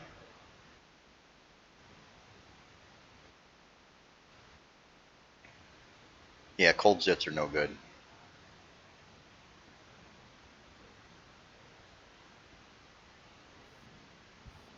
Renee, as far as new firmware, the 1.19 Advanced is as far as it's going to go. There's really nothing else to enable in it. All the features you could possibly want are already enabled in that firmware. Linear advance, mesh bed leveling, EPROM saves, baby stepping or live Z adjustment. Um, that's all in there already. There's nowhere to go with it. Um, the Some of the features that are involved or related to Marlin 2.0 don't have any bearing or any use on the stock artillery printers because they're all 8-bit boards. I mentioned earlier you may or may not have been in the stream for it at the time. I've got some nifty GUI variations that I'm going to be coming up with, that'll give you different icon sets and things like that that you can choose from, but hardcore coding on the firmware and everything like that now. yeah, for Jim, there's a plug-in for preheating that you can download for Octoprint, and I put it in. It's called Preheat Button 051, and it you just pull it in and install it, and that'll be right on your.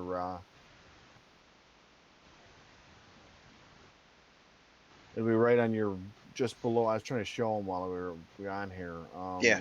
Oh, if you should have, I wasn't really paying attention. If you still got it up on your screen, let me flip you Yeah, over. I was trying to show them that it's actually in your plugin manager,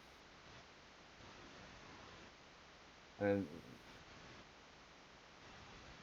yeah, preheat button. It's 051, and just look up preheat, and it'll come up in your links.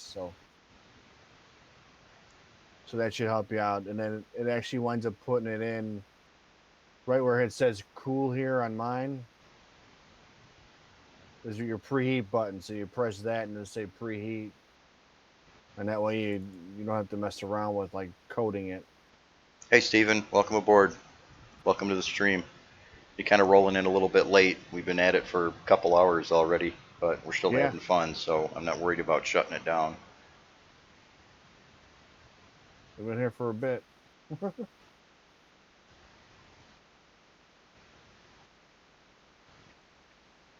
I'm gonna go take a peek at WeChat real quick, make sure I don't have any messages coming in off of that. Be right back.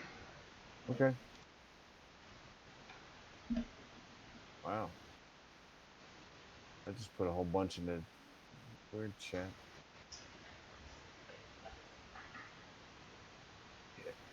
Yeah, I like a lot of the plugins they got for Octoprint. They're really nice.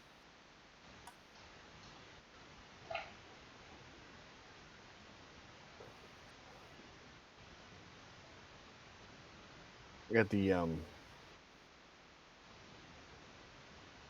stop feature too. So the emergency stop features in there. That's always nice to have because I've had to use that a few times too. You're starting to print, it's like going off the wall. And then the other cool one is cancel objects.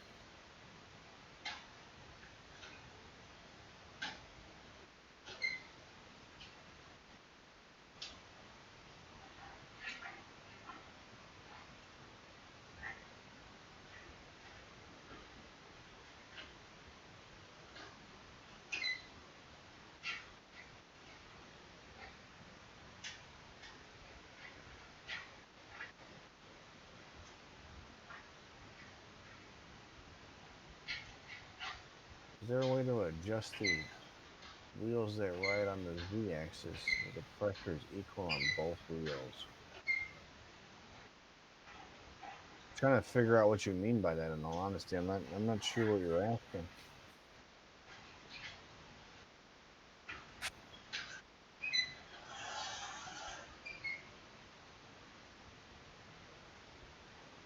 It's some kind of weird squeaking from Earl's microphone.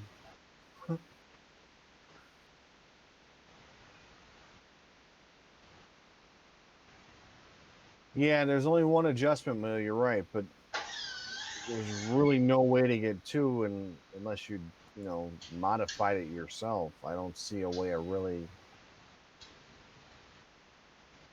I mean, they're gonna be equal to some degree because the eccentric nut's supposed to make up for that, but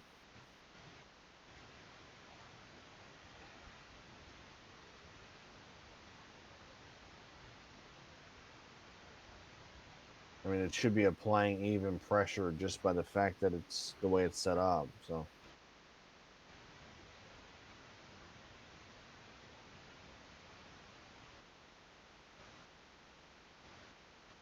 I think they try and make it as like slipstream as easy as possible because if they put eccentric nuts on all of them, people would screw it up. So yeah, and honestly, I use the two outside ones on the bed versus the inner center one. I mean, I think the third wheel is actually kind of unnecessary.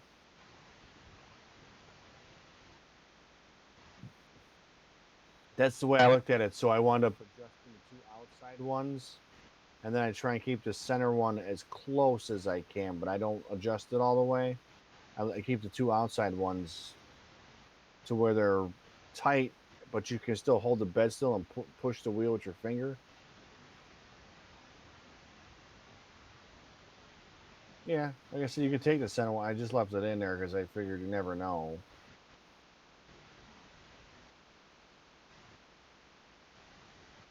Plus, it was too much like work to take apart at that point. I'll be honest, I was tired by the time I was trying to get other stuff fixed. I was like, okay, I'm not taking this off, but I just adjusted the outside too, and then the third one I kind of just try to get as close as I could.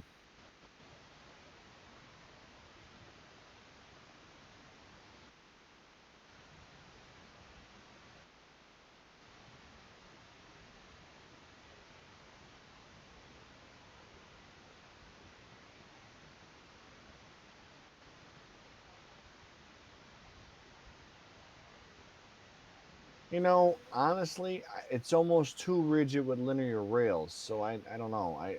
I'm on the fence. I mean, I like the idea of linear rails, but it's almost like it doesn't really give you an advantage with this style of printing. I mean, I'm thinking more like the Core XY type printers. Linear rails make more sense. Um, on the Delta, it makes more sense. But on your basic bed movement, your regular Cartesian style FDM printer, I don't see the major advantage to it.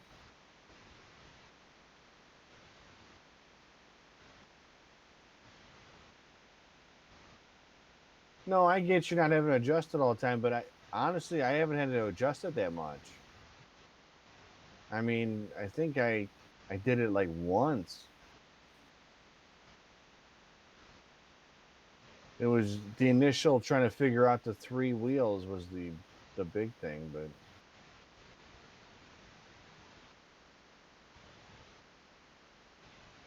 yeah, because I have the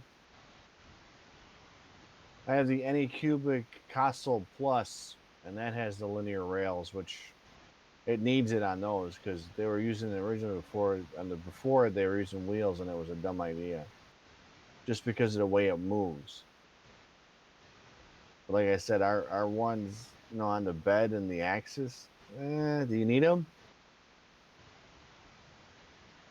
They're almost, it's almost too rigid at a certain point, and you need to have a little bit of give.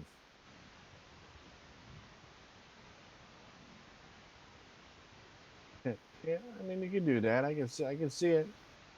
There's nothing wrong with tweaking these things as long as you have an idea of what you're doing.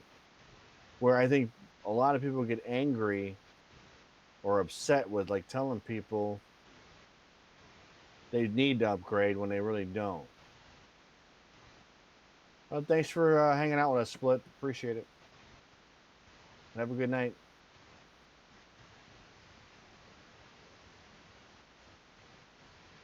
But yeah, I don't mind anybody upgrading. I get a little irritated when people tell new people that they need to have this or that when they really don't. You need to learn your printer and learn how to use it before you start playing around with doing upgrades. You need to have the right reasons for doing it.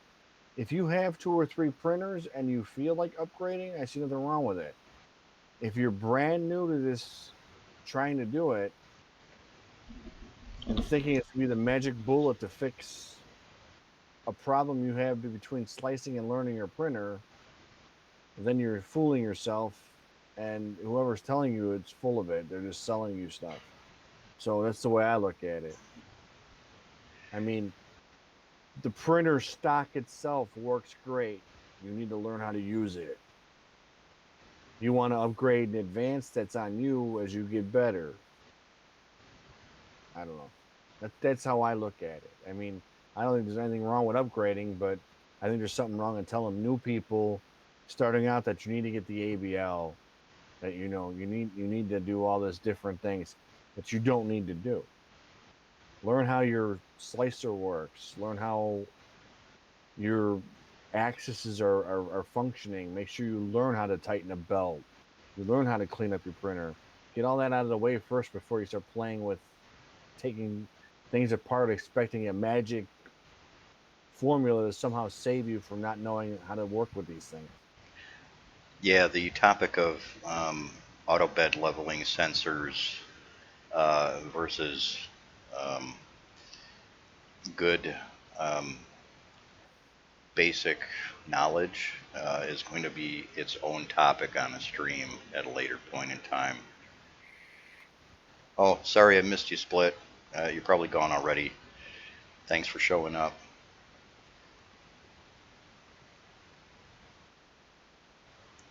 Yeah, we also did goodbye to him. You were in here.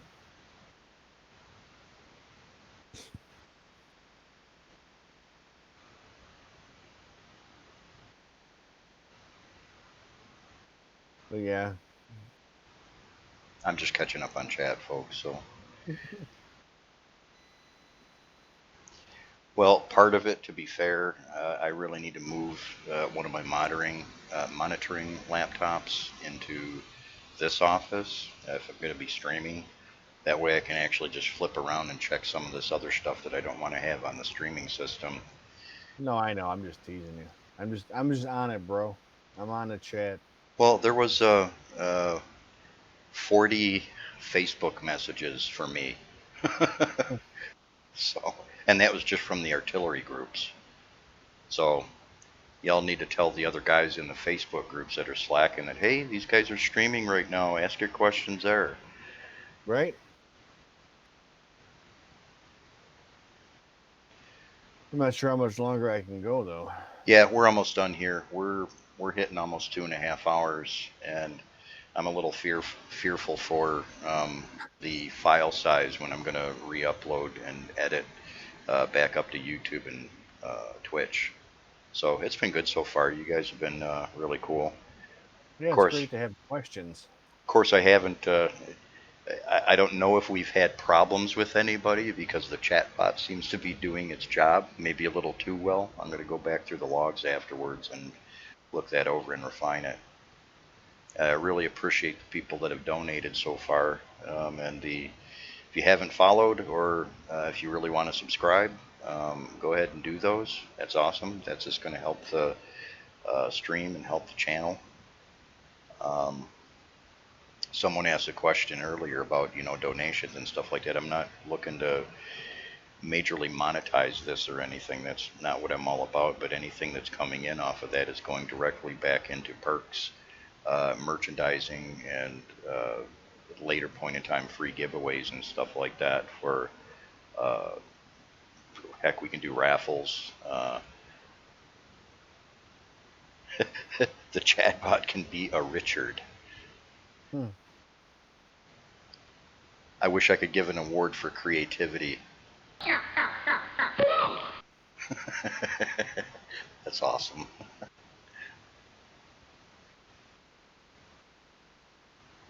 Yeah, I think Tracy may or may not still be here. Tracy from Artillery was joined up with us for a little while, and I think she's just been lurking. She mentioned maybe going out to lunch or something like that because currently it's only about 2 p.m. in China right now.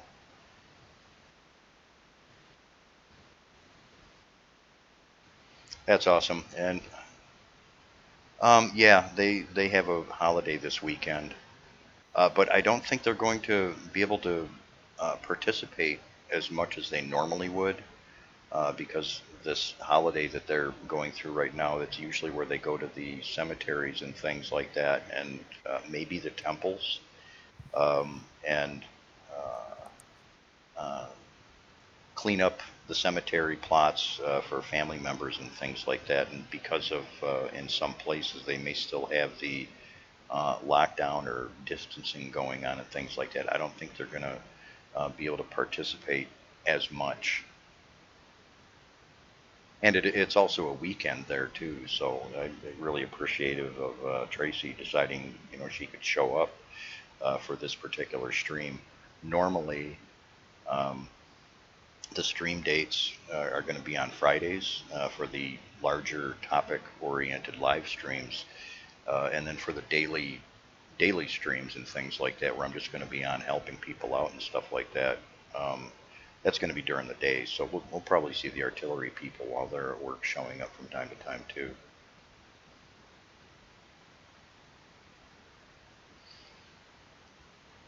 Yeah, we're really close to shutting down here. Probably about another 7 minutes. We'll take a few more questions if people have got them, or I can throw a couple more Three Stooges sound bites up or whatever for people to laugh at. But we've been at this for well over 2 hours now. It's going on almost 2.5 hours right now, almost three. I know when it comes down to putting the streams back up for later viewing on YouTube and even Twitch, people people aren't going to want to sit through 3-hour streams.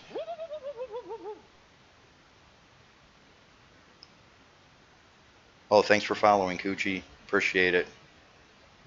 Yeah, if you've got other people that are needing information about the artilleries or something like that, people on the Facebook, please comment on the groups and things like that, and let everybody know, get the word out that we're doing this, because it's a community contribution. It's just another way for us to be able to help you out with your printers. It's also there to kind of bridge the gap a little bit between artillery and the community. Um, they're going to be actively paying attention to these streams and participating in things like that. So the feedback that we're able to give them is going to be both beneficial for them as a company and beneficial for the community. So use it.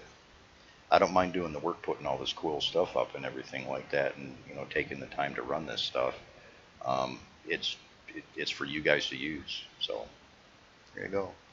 Yay.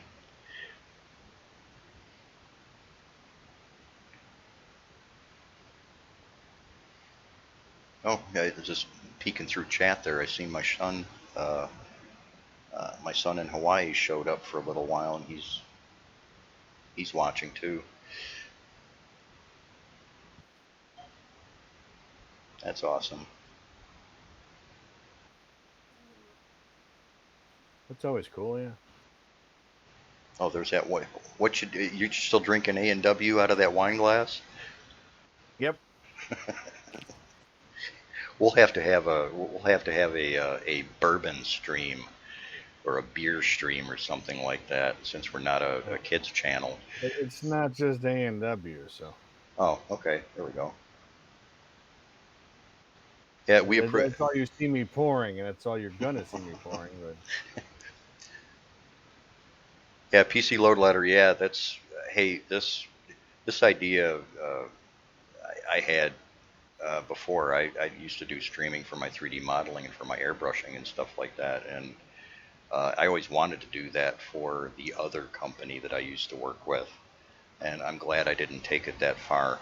Um, Artillery kind of inspired me to kick things up a few more notches.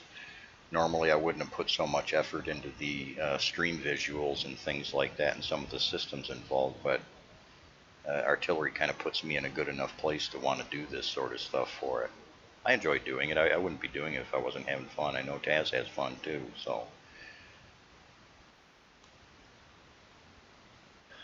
Napa Cab.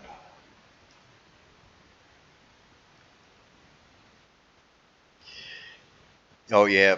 By the way, Taranok is Ed. He's my partner in crime here at the studios here and everything. He's been relatively quiet. He's got some other things going on tonight, so at some point he'll be popping in on the camera streams and things like that from time to time too. He's a 30-year mechanical and electrical engineer, so he'll be able to provide some valuable insight. Yeah, I know you're done now and everything like that, but I'm not about to mess with your camera, so we're almost done with the stream anyways, so. well, here's one for you. Why are the SSRs all of a sudden having trouble?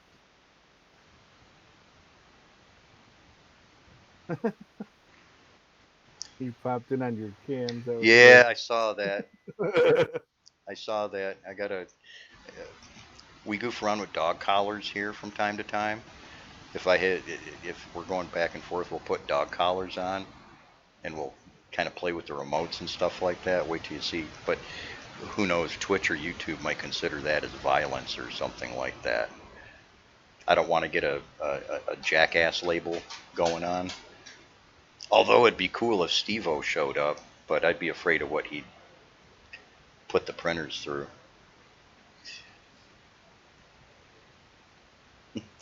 Okay, folks, we're going on 2.5 hours, or we're at the 2.5 hour mark. I think we're going to shut the stream down. Um, like I said, feedback on the Facebook groups and things like that would be great. Um, Let us know what you thought. If you have any ideas or anything like that, I'm going to be putting up some polls on the 3D Nexus as well as on the Twitch channel, and I don't know if I can pull that off on YouTube or not, but I need to hear from you guys as far as what more you want, even ideas for stream topics, stuff you guys want to talk about, and we'll devote a couple of hours to it. We'll get artillery in here, and we'll get some other professionals in here to uh, pass the knowledge and have some fun doing this. Yeah, appreciate it, Cornfed. I worked pretty hard. Worked pretty hard over the last week. Me and Taz have been testing all the features out that we've got in so far and everything, and just trying to make sure that everything works smooth. And so far, everything's been really good, except for my initial camera problem that was doggy related. We're doing pretty good.